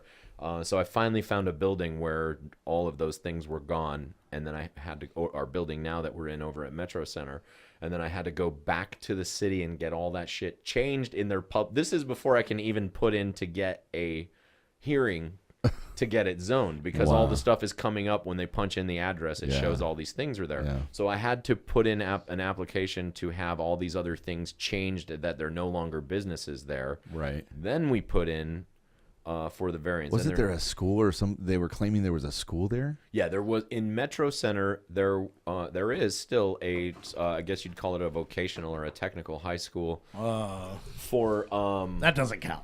Well, it's for college age kids, 17 to 22 years old, who and there's ironically no zoning laws or rules that keep us any distance from a college. I can be right across the street from. There shouldn't so be. These are college age kids that we're talking about, which was where our argument started with. Right. Then you add the other thing that the actual physical distance from us to the school was over the quarter mile that it was supposed to be in physical distance. However, the way the law was worded is that you measure from the outside wall of the dispensary to the property line of the school. Well, because the school was in Metro Center, the property line of the school was considered the parking lot right across the street from us. Bullshit. So they were saying that, so technically we were 450 feet from a school or whatever it was, Jesus 480 Christ. feet. So yeah, there was so then when they put the sign Was that up Kim in front- Davis that was fucking working that one? right? It was it was I may give her name later. Okay. All right. Do it. First name is Brenda. Last First name is Davis. Brenda. Anyone want to Kim's- step out? Kim's sister. Brenda. Fucking bitch. We'll call her Brenda M. At this point. All right. Was the one who started to lead for the neighborhood and stuff, and then she got Metro Center involved, and it started whipping everyone into a frenzy. But here's what started it was because of what they had to write on. When you go for zoning, they put a sign up in front of your property saying, here's what these people want to get this zoned to do. Right. And so what it said on there was to have a medical marijuana dispensary within 1,285 feet of a school or whatever a quarter-mile distance is. So these people are like, oh my God, they want to put this thing right next to a school, and they're flipping out. And then it was in an old kindercare building. So add insult to injury, and not that means jack shit to anyone other than anyone who's connected somehow thinks we're giving poison to children. Right. It's not. That's not what the function of the building is anymore. Right. I mean, get over yourself, fuckers. Yes, the ghosts of the children are not smoking weed there. The McDonald's across the street is giving more poison to kids than right, exactly. Amen. Thank you, brother. Thank you. Preach Absolutely, man. There's more. There's it's worse way more shit. poison in a Happy Meal, Mama. Not that I don't like chicken McNuggets, but it's poison. It's the truth, man. More poisons in a Happy Meal, Mama. Yeah. All right. So there was that. Yeah. So then, so there was just this hurdle. battle. So then we, at the original zoning hearing, there was all kinds of people opposed. We won anyway. Then they appealed it. In the city of Phoenix, if you are a neighborhood association, you can appeal any zoning decision the way that I understand it. I'm not a zoning attorney, although I know many of them now. You can appeal any decision for $35. What? And then it goes to the Board of Adjustment, and they have a 7-person board vote on your future of your zoning. Wow. And so at this zoning, there were 8 of us, on the dispensary side. Yeah, there was my partner, our attorney, Nurse Heather and Ken were there from the fucking beginning, and my mom and a couple of friends from New Mexico, couple of Nurse Heather's friends from New Mexico were there to support us, and that was and potential future investors is really why they were there. Right. If we won, then we'd had an opportunity to have some investors come in. So there were over 350 opposition people opposing their people to oppose it. You're talking about many people. I mean, more than 15 or 20 carrying small children, and they all had giant red stickers on their chest. And this lady, Brenda M., got up and basically started talking and didn't stop. And thank God. No one liked her anyway, not even her side, and so for a lot of obvious reasons to everyone but her. Some people, the lights just don't go on, just man. doesn't work. Yeah, I have to remind myself of that sometimes too. Some people just are not self-aware at all. Right. So even with that, we win 4-3. Nice. The vote. Even with logic and science and the law and everything on our side, there was still 3 people that were who couldn't make it right in their head. Yeah, I'm like, just disagreed with logic. Right. So there were 3 people who still found exception. Anyway, we ended up getting in there, man, and then. I'm thinking, well, there's been people dropping by the construction site and stuff as we're building, and then construction went over time and over budget and all that crazy stuff, and all of the dirty contractor stories. Oh Jesus, I remember that. And so, including the guy. thinking, so the other part of this, while all this stuff is going on, just a side note, like a footnote in history, is that. Everybody, keep in mind my shitty $650 a month 1-bedroom apartment that we're both living in and fighting all these, and these people are picturing us going back to our Pablo Escobar mansion, right? In our fucking Bentley and shit, right? Like Muffy, we really kicked their ass today. Right. Not quite how it works. Oh, gold rings and gold chains, and gold teeth. And what we were doing was going back, figuring out how can we keep the certificate and move this thing forward and try to still.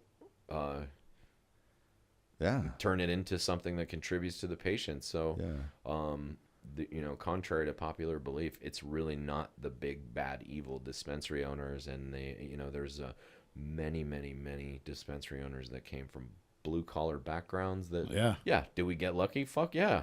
Somebody had to get lucky. It was a lottery. Yeah. That's not your fault that's the way the rules were set up. Right. I played inside the fucking rules everyone else did, man. Yeah. And you ask me, do I feel bad or guilty or whatever? Absolutely not. I worked as hard, if not harder than... admirable. It's than actually anyone. really admirable, and I think that you know, there are always going to be people that are going to, you know, hate and judge and whatever, and thank God for them, because they have an opinion. They have a polarizing opinion, and what that means is that those opposers are always going to cause those supporters to want to support more. Absolutely. And they become really our proselytizers, because other people are listening to them and going, you're not using logic. You're not thinking this through. You're just being an antagonist and an asshole. Right. And now we have more supporters. Thank God for them. Man, it finally. I know how to way to fucking turn shit around, right? Absolutely. Well, I will say now, you know, coming up on 2 years of being open, that what we've run into is the neighborhood and the community, and everybody has actually, I wouldn't say all of them have gotten behind us, but you know, we were looking at some zoning for concentrate stuff and some other things for our cultivation. And when we were getting letters of support, I did not find a single person that would oppose us. And in fact, I got apologies from people in the neighborhood who said, I apologize. I'm sorry that I fought you on this. That's cool. You guys have been a good business. You've run a clean business. I haven't noticed you. You've been good neighbors. You've been good for the community. That's and awesome. I hope that you never move. That's what I'm talking about. And that is from, you know. There's a place you should post up that stuff online, you know. So, for sure. Yeah, absolutely. We should. You know what I'm saying? Post Like some of people those that- letters. yeah, Fuck yeah. You know, and so you've been open for 2 years, and the name of your dispensary again is Horizon the Health Center. Horizon the Health Center. Horizon THC. .com, oh, that's right? what I didn't put that together. That's cool. That's very clever. Very well, clever. again, as part of our integrity with the neighborhood, we did things to, you know, some people go, oh, well, you're being a sneaky bitch. Well, maybe I'm being a sneaky bitch, or maybe I'm trying to work with the community in that we're trying to get a name that doesn't offend anyone, as, you know, as clean as possible. There it is, Horizon, the Health Center. That's what's on our sign. So when someone sees something that's clean like that, even if they're opposed to it, and we can still answer the phone, Horizon THC, and you know, exactly. So it's sort of all encompassing is what it is. And look, you've got all these quotes in here. Bad 1812 says very friendly atmosphere with employees who make you feel quite comfortable. I mean, and I haven't been to your center yet. I'm looking forward to going, but I got to tell you, man. This is just a really clean, well-made site. It looks very professional. Thank you. You know, and not the seedy, like, you know, Mexican that I used to buy weed from when I was a kid in California. You know what I'm talking about? It would have been me. But shout out to him too. Shout out to him. Hey, man, I miss you. Mad love to you, bro. His name was Juan. Right. We just evolved, man. Exactly. Shout out to the cavemen too. Yeah, man. We use fucking guns now. That's awesome. And that's cool though that they're planning on redoing Metro Center too for you. Yeah. That's got to be exciting for shit going on with you over there. It's very exciting, man, and that's another interesting transition. Like I've talked about, there's places in the neighborhood where I'll go eat and everybody's like, yeah, and then there's places I go and they're like, yeah. They'll just kind of turn the head and because they know you own a dispensary. Yeah, really. Yeah, you get the love. And what places are those? I want to hear that. Well, I'll say the where we get love is the Irish pub over there. Well, go figure. Tim Finnegan's, man. Tim Finnegan's. Yeah, green. Yeah. I For want that me, medicinal shamrock. you know what? They're super cool when we go in there, man. That's and cool. It's for somebody who doesn't really get all excited about anything. Their fish and chips are fucking kick ass. I have to eat at I like least fish and chips. once or twice a week. Yeah, so those guys are super friendly to us, man. They always should give us, you know, just make us feel welcome when we're in there. Definitely got to plan that lunch out, man. Yeah. I'll go there. Well, Jason's Deli's right across the street there. We give those guys a lot of business too, and they show us love. And you'd think every restaurant would love a dispensary. I would think That so, just man. For seems like- sure. Absolutely. I mean, it's a cliche to say, but it's the fucking truth. You'd Yeah. think, Is there you know? yeah, I haven't. You know what? I haven't personally talked to any business owners, but we'll run into someone from the neighborhood, from the zoning battle or something that'll be sitting out in front of one. So I'd say less the business owners. They just want to run their business, Sure. man. And at this point, I think they understand the value of having an occupied business there versus not Just anything. having, They should be happy there's something there. There were definitely some At that point, you can't like pick and some real benefits to having a full, you know. Yeah. So Right. here's a crazy story. So when we first almost ready to get the dispensary open, we're under construction doing the tenant improvements in there and stuff. Right. And so what I started doing was there was a spot between the two buildings where homeless, people who didn't have shelter would go hang out and stay for the night. Yeah. It was just a kind of a sheltered place. So I just started walking over there and I said, hey man, in about 30 days, you're going to have to be clear of here because in about 6 weeks, we're going to be open and there's just no way, man. So we started having those conversations. All of them were super cool. And then there's one guy who I arrested during my bail bond thing. When I arrested him, he's like 6'6", Jesus Christ, super flaming gay dude. And at the time I arrested him, this is getting better. At the time I arrested him, he was about 300 pounds, man. Oh, just man. a large, grimace-looking type fellow. And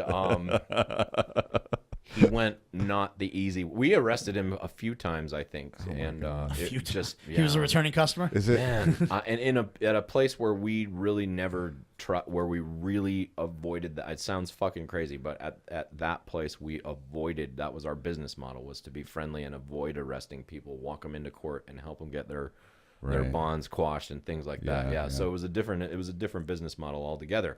This guy, and there's still some people who they refuse. And so this cat was one of those.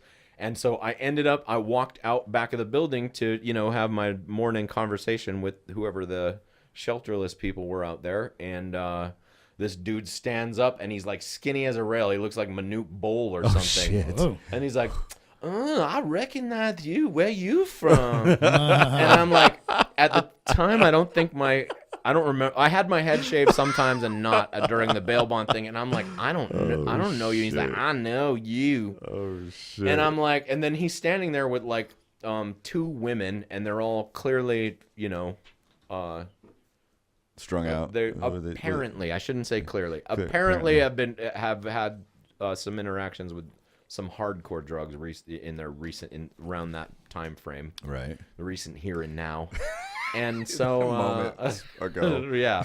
And so I'm like Tracks are fresh. I'm like, Larry? And he's like goes taking off running down the street. Oh shit. And it was like, I'm like, I don't even know if I can arrest that dude anymore. Well, I definitely couldn't. I didn't have him out on bond, and no one that I knew of did, but possibly someone he knew did. So yeah, that's all it took, man. Was your again, reputation had him flying down the street? Well, and you never know, man. Dude, you never know, man. Never a dull day at the office in that job. Right, absolutely not. So so now the dispensary's open, man, and all of the credit to everything that you're saying as far as it's clean, it's friendly, and that's 2 of the biggest things that we get. The other thing is the amount of clean information you don't hear in our place. I don't know. That like we know our shit. If you it come actually there, makes a big difference. Yeah, it hell does. yeah, that's it does. important. You It makes all the difference in the world. Experts for sure. Those are the worst things you could ever hear at a place like that. You we know what it smokes like. We know what it smokes like. We know what it tastes like. Yeah. We know the medicative effects of it. Right. If you want to talk about terpenoids, man, we'll sit and talk to you about terpenoids and Terps. cannabinoids and all that shit. Yeah, lipids, how to separate them, debates on BHO versus CO2 versus salt, whatever, man. We're nerds there. We love having those conversations. Yeah. In fact, I talk to the staff about stuff like that, man. You just can't believe you get paid to talk about it's shit unbelievable, like that. man. It's fucking awesome. Here's one of the things that I'm wondering about, because that's an amazing past and an incredible now. What's next? Like, what do we see coming down the pike? I mean, I know we've got some expos coming up and things like that, but for Arizona specifically, are we gonna get recreational use? Are we gonna get it in the next year? Are we gonna get it in the next 2 years?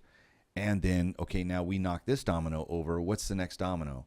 So will it be Texas, or will it be New Mexico, or like where? And then finally, how the fuck do we get it legal nationwide? Right. I think on that one, I think Arizona for sure will go recreational. I don't see how it can't. I think that this state has always been kind of had an underground vibe that's very positive towards marijuana that Yeah. people aren't really aware of until they come out here. But I think people in Arizona see the money going into Colorado and say, why the hell aren't we cashing in on that? Even if you don't smoke, like, you would want to cash in on that. Yeah, it for just sure. seems common sense. And I think nationally, I think it's going to work out the same way it worked out with like gay marriage. I think one day you're just going to wake up and some decision was made, and all of a sudden, the vote, like Right. really, I don't think it's Yeah. going to be, I don't think it's going to be some long drawn out debate. I think it's going to be a very quick thing where you're just like all of a sudden like, oh, we're done with that nightmare now. Okay. Yeah. Then the rest will be just working out the details, like the technicalities of it afterwards. There's a lot of people with big names that are involved in the current lobbying for medical sure. marijuana for the Thank declassification, right, of class 1 to Yeah. class 3, and making marijuana a legal medical, viable medicine, right? Yeah. And I would be Declassification surprised. altogether. right. I would be surprised if it takes 5 years. 5 years. And I used to never say that. I used to be like, well, within 10 years. Are we it'll probably talking be- federally? Or? Federally. Okay, federally. got it. I would be got it. surprised if it even takes like 5 years. Because even Yeah. even if you look on the Republicans, they're starting to become like it's less. Even the ones that are against it aren't even that against it that they used to be. Yeah. Like I'll tell you what blew my mind away was the interview I had at Emerald Dispensary the other day. I said to her, I was like, when I was 18 years old and I started working off at Trails, Trails the smoke shop. Right. If the future me would have told the past me back then, like, you'll be wearing like a shirt and tie at an interview and like having these like serious discussions in a serious job interview for something on that, I would have been like, get the fuck out of here, like blown away, And I told her that, like the things that we were talking about that pertain to the job and, stuff like that, it was an unreal. I mean, I've had these discussions before for jobs and stuff like that, but it's always unreal and kind of blows my mind away that these are even topics you're having. Because when I was 18, like I said, cops used to park outside of just a smoke shop and mess with you. You would get like, Oh, fuck. when I worked at Trails, you would Yeah. honestly, my mom's a court reporter, and she had a cop come into her office for something, and the cop recognized a picture of me in her office and said he works at Trails. And she said, how do you know that? And he was an undercover guy that would go in there to try and learn the new lingo and stuff like that. Yeah.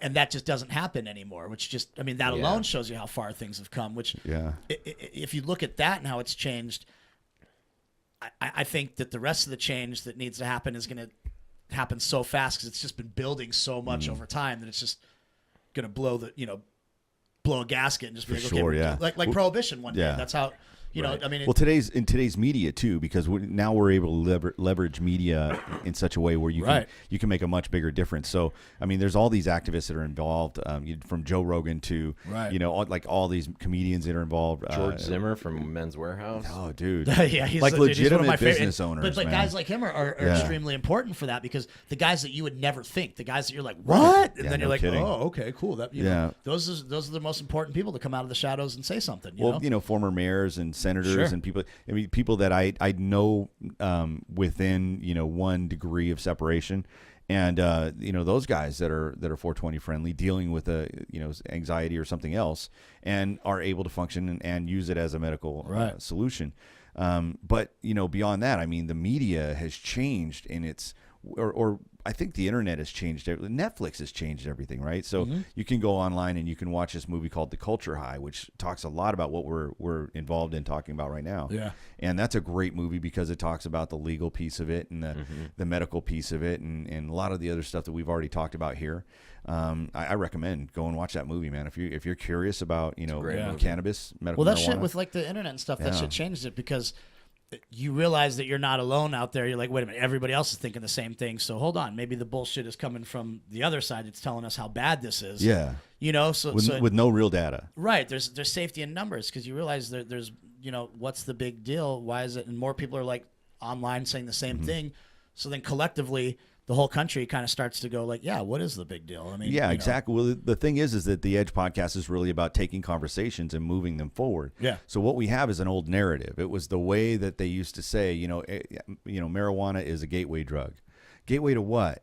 Nobody That ever proved to be a lie. qualified that. Yeah. Nobody ever qualified it. Right. Nobody ever gave medical, no fucking research. It was just a great buzzword. Or what about on the flip side of that, how marijuana, if you're going to say it's a gateway drug, on the flip side of that, what about how marijuana has kept people like me off of like pharmaceuticals? Yeah, you know, absolutely. like it was the opposite of a gateway drug for me because I could smoke marijuana. I'm way less likely to ever need something like painkillers or Xanax or any of those pharmaceuticals. You know, so that going to what you said, it's exactly. You know, and pharmaceuticals are much more dangerous for sure than heroin. Oh. Cocaine, meth, all terrible. Some put of together. them are the same molecule as exactly heroin. the same. Yeah. Some of them are the same molecule as heroin. They're True. opiates, man. They are. Yeah, no doubt. It's a trip. So, but the future that we have politically here, or at least the battle that's been ongoing locally, has been, it's highlighted now, I think, globally. We're starting to see, there are other countries that have completely wiped out all illegalized drugs. The UN just the other day, they said they're considering decriminalizing. They said that they want to focus more on it as a health problem rather than as a crime problem. As a criminal problem, yeah. I forget who it was that said it, but he's, they asked the question, said, when a young person smokes marijuana, you don't necessarily want a young person to do that, but and it could be a problem. Maybe it's a problem of rebellion, but is it a criminal problem? No. That's the question. Or is it just a growing up problem? Or maybe it's not a problem at all. Maybe it's just, a kid, working it all out. It's like if a kid, it's like, I looked at my first Playboy magazine when I was like, 12 or 13 years old. And ideally you don't want that, but like, did I turn out to be some fucked up? No, like it's a natural, like pot's a natural fucking thing, like Titties and beer. you're gonna be exposed to it eventually, Right, titties and weed. Titties and weed. But sorry. That's a podcast show right there. Oh my Lord, titties and weed. All right, man. You're coming back, right, Ben? Hey. For that podcast, you're gonna have to beat people off of that one. I know, man. Phrasing. See what I did? That happens to be my specialty in life. You Is have to titties and beat weed. people off of that one. We'll leave that to them. That's your tagline The for it, Edge actually. Nation. Titties and weed. We're gonna have to beat people off of this one. We're gonna have to beat people off. Yeah. You're gonna have to be my copy guy, man. You just write my copy for me, dude. I will. That's awesome. So when is it up for election in Arizona? This next year, Next right? year, coming year, 2016. 2016. Yeah. I think. Are it's we gonna going go. recreational? I mean, I look, believe it is. I believe it I'm will. gonna post this, and in a week or so, and that's one of the things that I want to make sure that people do is that when it comes up on the ballot, man, cast your vote. Like no kidding, cast your Please vote. Yeah. And a lot of things will change. I'm pretty sure that if we follow the model that that Colorado has done, that you'll be able to walk into any dispensary with a driver's license and go to the recreational side and get what you need. And here's sorry to interrupt you, Ben. This is a really important thing for every single fucking person out there to keep in mind. Through the course of, I was one of those people back in the day that really believed that my vote didn't matter. For the most part, have pretty much been consistent with voting anyway. However, I really was not aware of the impact of my vote. I did it because of my civic duty and Especially because locally. people died for it and fucking, Right. our forefathers fought for it. Yeah. I figured, man, if they thought it was that important, it seems like it's a little It's your broken these national days. duty, right? But Yeah. I will tell you, through developing relationships with different city officials, county, state, federal, different politicians and different House of Representatives people and all the different people in government.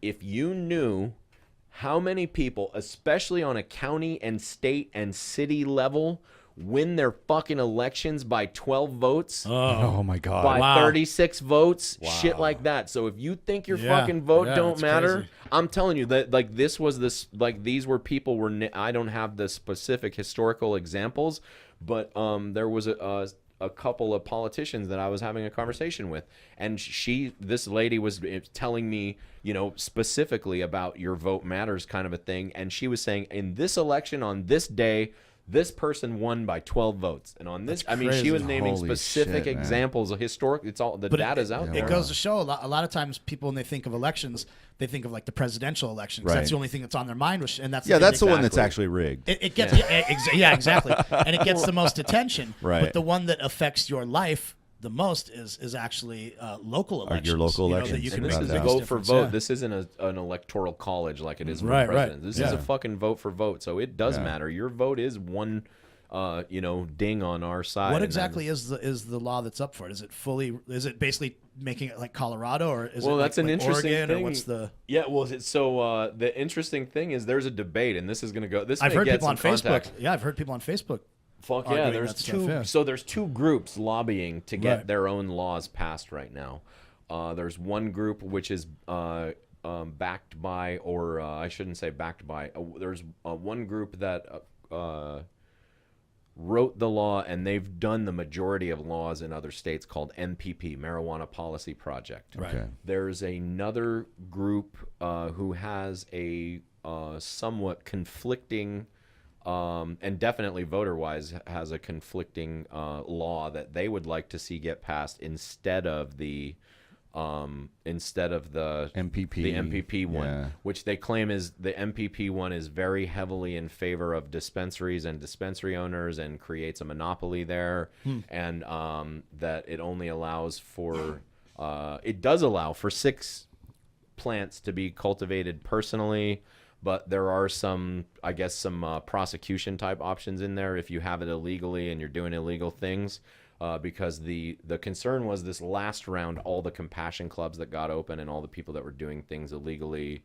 Right. So there's two groups. Basically, one is saying we want more freedom and more liberty, and we want to be able to grow fucking giant gardens in our backyard, and which good luck getting that through. It's a lot more free medicine for people, and it's very idealistic, but there's no money backing it, and there's just the things that I can see of the two. So the other one is Arizonans for, I want to get this right, okay? No problem. Can you look it up on No problem.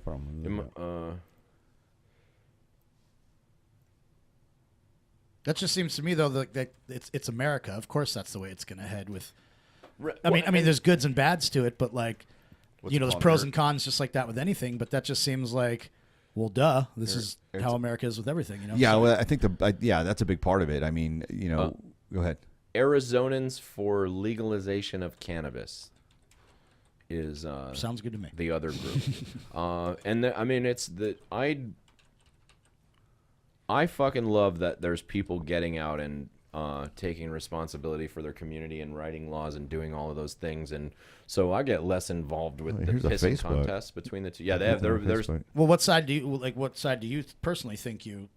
I mean, I personally fall on the dispensary owner side. Sure. Obviously, on right. as far as as someone who there are some things that are written into the laws that will specifically call first movers advantage. So for all of the things that first Mike mentioned, movers advantage. right. So I've never back heard when that. I was sitting in front of people's investors and everyone else was too embarrassed to ask for money or say that they were going to do a medical marijuana dispensary because it sounded like you were going to be a fucking princess when you grow up. No one wanted to say that shit out loud back then. So, Right. I was willing to go out and be embarrassed like the fat guy at the gym who's willing to bust through and Hey, 2 whoa, years whoa, later that's he's me. all shredded. I'm that fat guy at the gym. But Whoa, you're whoa. on your way to shredded, brother. That's the Right. difference, right? You busted through. How much weight have you lost, Ben? When I started working out, I lost like 90 pounds. Damn. Right. Yeah. Wow, man. Right.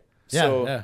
but you fought through that Sure, to yeah. get to a different thing, you Yeah. know? And it's that. So anyway, there are some of the reasons I back it is because, there are some favorable things written in there for the current dispensaries that are still there. The new law may even disband dispensaries or something like there was. That's ridiculous. I haven't read through the other one. To be honest with you, and I'm not bagging on them. I hope that they're, I just don't think there's enough money and enough cohesion and enough teamwork on that side.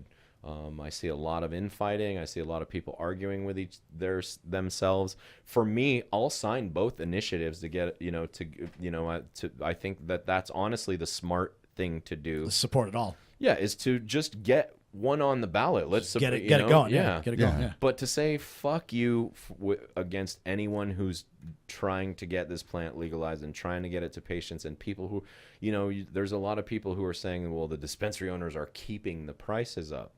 That's total bullshit. Yeah. They're not. There's no one that wants the prices to be. I mean, yeah, they have to be in a certain. You can't have them where linoleum floor is now because no one's So those people basically kind of want it to be like Oregon, right? Right, where it's just there's two. free-for-all. Correct me if I'm trying to understand the way you're putting it. The two groups in Arizona are kind of like one group is for things being more like how it is in Oregon, whereas the other group is more for things being like how they are in Colorado, right? Is that Right. Kind of. So how it is in okay. Oregon is more of a grower state, and It's how like it, trading and yeah, and Yeah. then in Colorado it's more of a Business. dispensary. Yeah. state situation. regulated. The dispensaries work with the state, so Yeah. you've got I think that oversight. does the Problem most, with- I think that does good for the state though Yeah. too. If you see, It does. I I would mean, agree. it puts so much money into Yeah. the school systems and everything. Like, no kidding, better than the lottery does. Yeah. Well, you know know. what? A lot of things too, man, is that one side of it is that when you have all of this quote unquote free medicine, you also have people that are free to do whatever the fuck they want to it, including not test it or not allow you Right, to test it. right. And Yeah, so, exactly. if you're buying it privately, man, there's people who will put Kool-Aid in their nutrient Oh, yeah. deals to Jeez. make they it mint taste it, people sweeter. that and mint make- it, pepperminting it. Yeah. all Yeah. kinds of stuff, Yeah. man. Yeah, so it's like there's so many different sides. I'm not here to convince anybody on any one of the sides.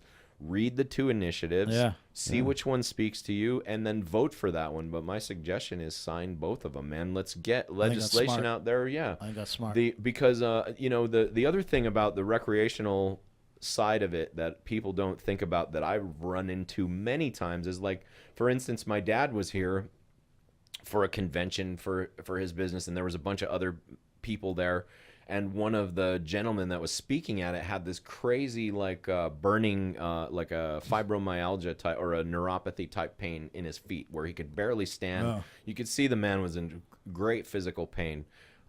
And if we had had a recreational law here, I could have just gone to my dispensary and grabbed something for him and brought it back and said, "Hey, man, take There a you little go. bit of this Rick Simpson oil, or take a puff on this," and he would have been fine. Yeah. But the guy wouldn't even touch CBD oil. I tried to get him some straight CBD oil. Yeah. He wouldn't touch it because he was so terrified that he was breaking the law, That's and he didn't ridiculous. know. And he's here from Yeah. Texas, where there's so.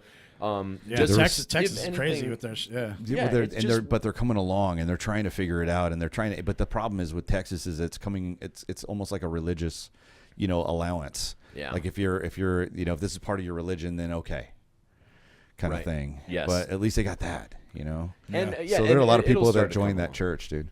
I honestly, I think tell I think I'm that religion in Texas. all my friends from like out of state, they're very surprised when I tell them, and other people back it up. They're very surprised to hear that Arizona is a smoking state. Right. Like when I Right. bring them out to, smoke shops out here, or just, they're very impressed and very, like, wow, I never would have thought that. And that's why I think that people will be very surprised with how Arizona goes in the not too distant future. We're kind of men with a mission, right? I mean, Yeah. Absolutely. And you've been at this for how many years now? About going on 6 years. 6 years. That's an investment of life. That's 6 Yeah, it years, is. man. I've been at this, maybe a year.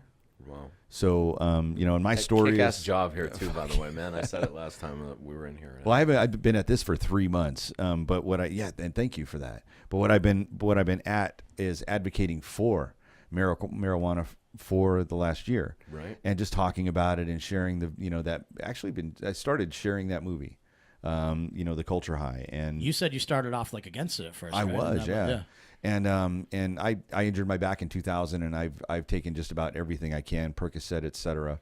And each time I did, and had to change the dose or up the dose, and then the next thing I'd get the jitters or all the stuff that goes with taking those hard drugs, and then I found out that it was legalized here in it's October of last year, so 2014, and then that's when I became a card holder. And I still have pain, but it's manageable, and it's nothing more than a hit off my vape pen, and I'm good. Nice. Wow. I'm an actual patient. I just had a meeting Sunday, a couple days ago, with a guy who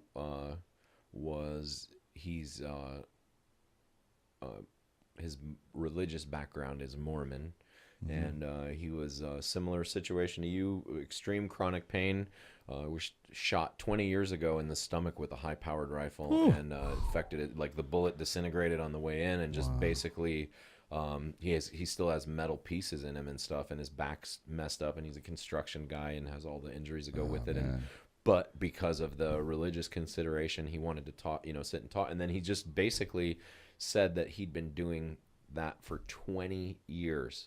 And he said, I'd get to the point like where, I'd roll out of a Vicodin, and then I'd go back to my doctor, and I could tell that I'd start developing a tolerance, and I'd say, hey, I want a fentanyl patch now, and he'd give me a fentanyl That's the patch. worst. And I go to the next one, and the next one, and the next one. And exactly he what said I'd happened to me. rotate through like 4 or 5 different ones, and he started talking about just the flat line of your life and your consciousness, and how he's just below it norm. It feels like shit. Yeah. The fog that I used to wake up with, lack of motivation. I mean, now we're talking about prescribed drugs. All the stuff they say that weed does to you.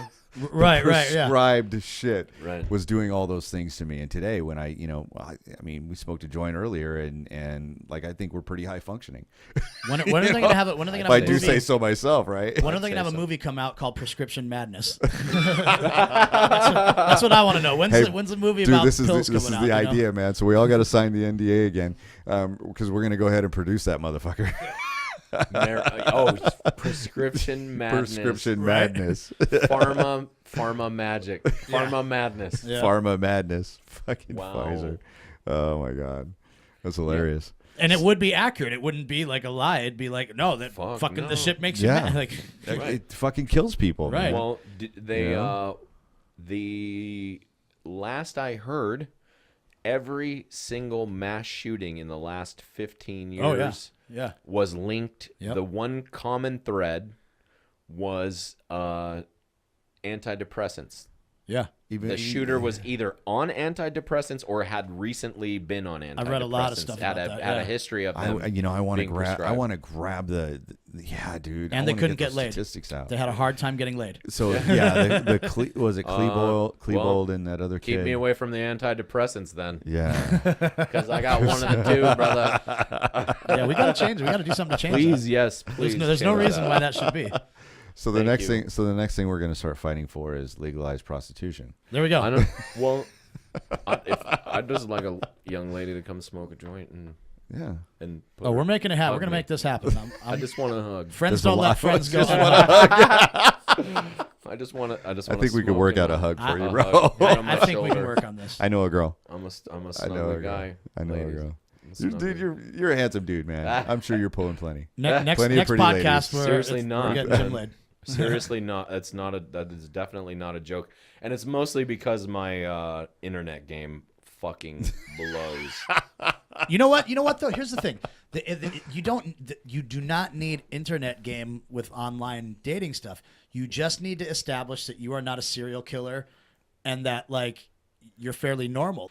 All you have to do, Jim, is just don't be a lunatic. Just establish non-lunatic behaviors in the conversation, and the pussy gets wet. You Like, know, I'm telling one of my boys was saying that too, man.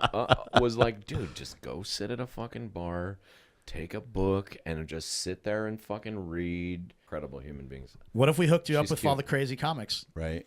God damn, dude, it would definitely be that would be a reality show for the ages. Right.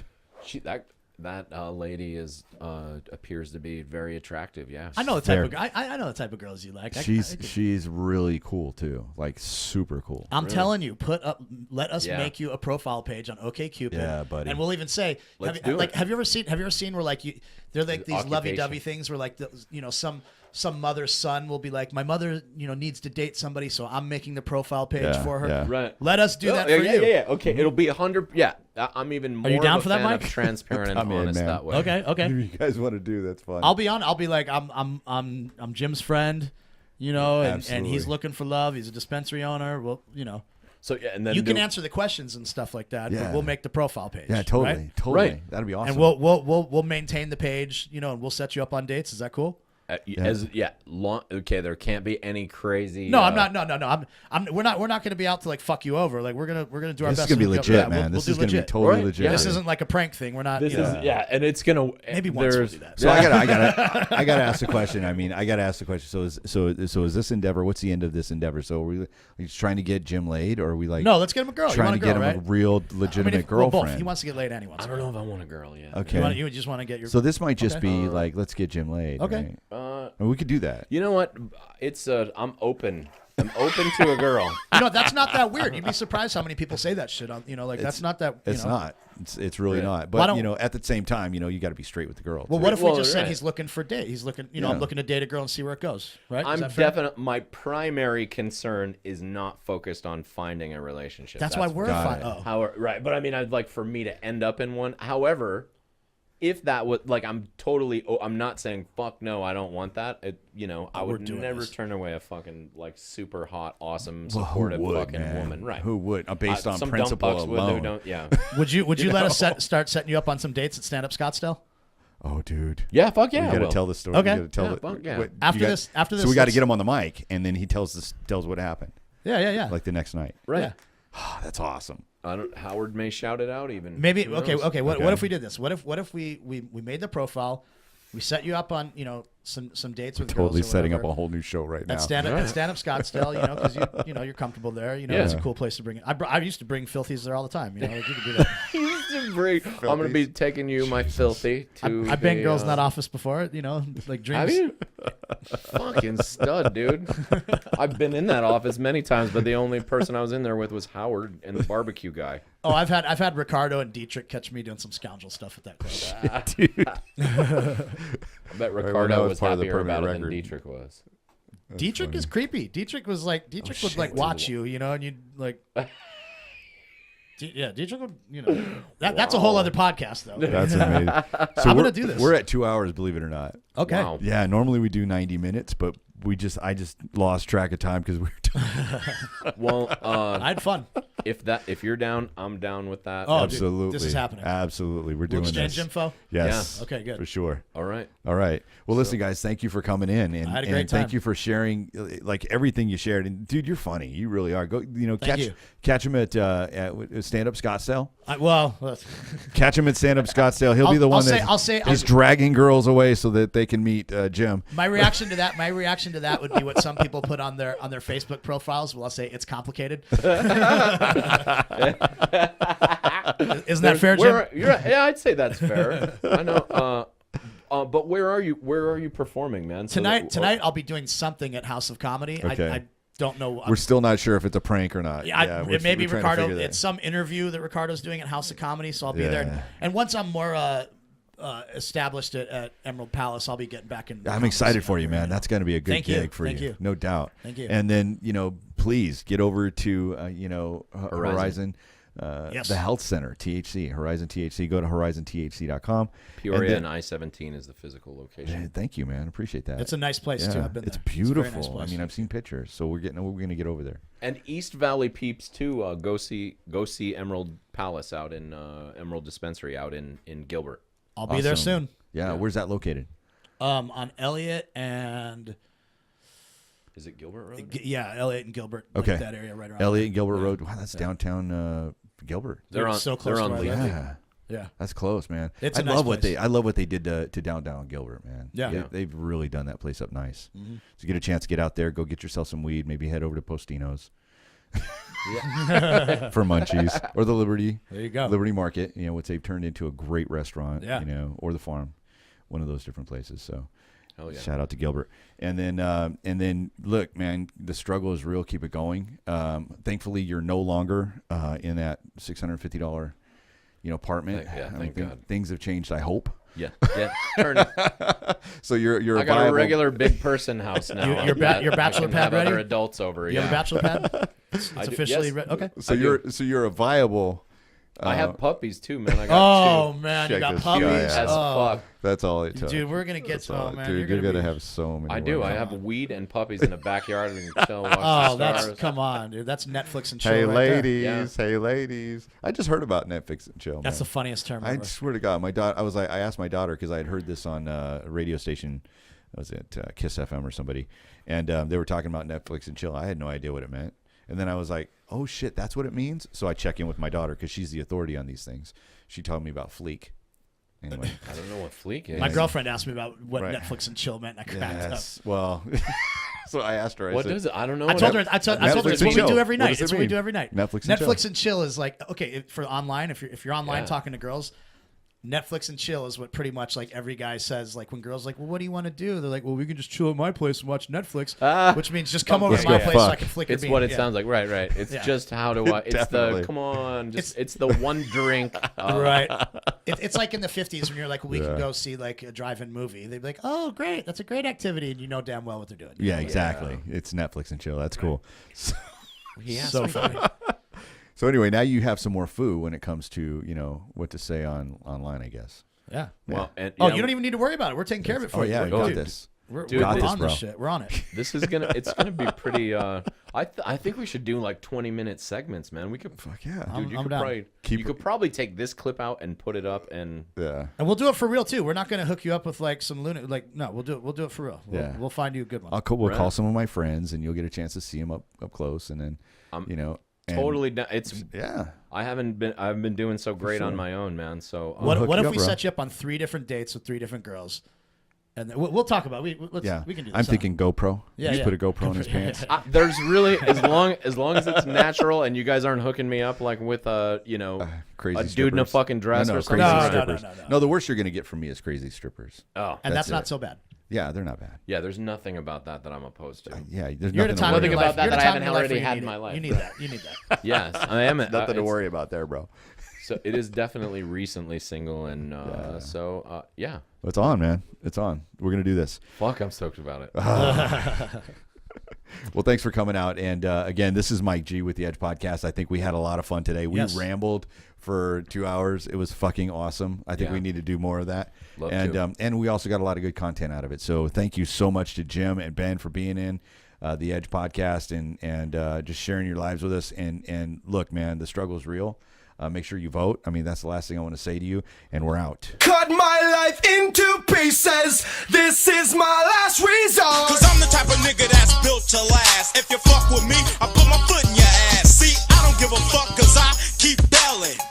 Yo, what the fuck are they yelling? Don't push me cause I'm close to the edge.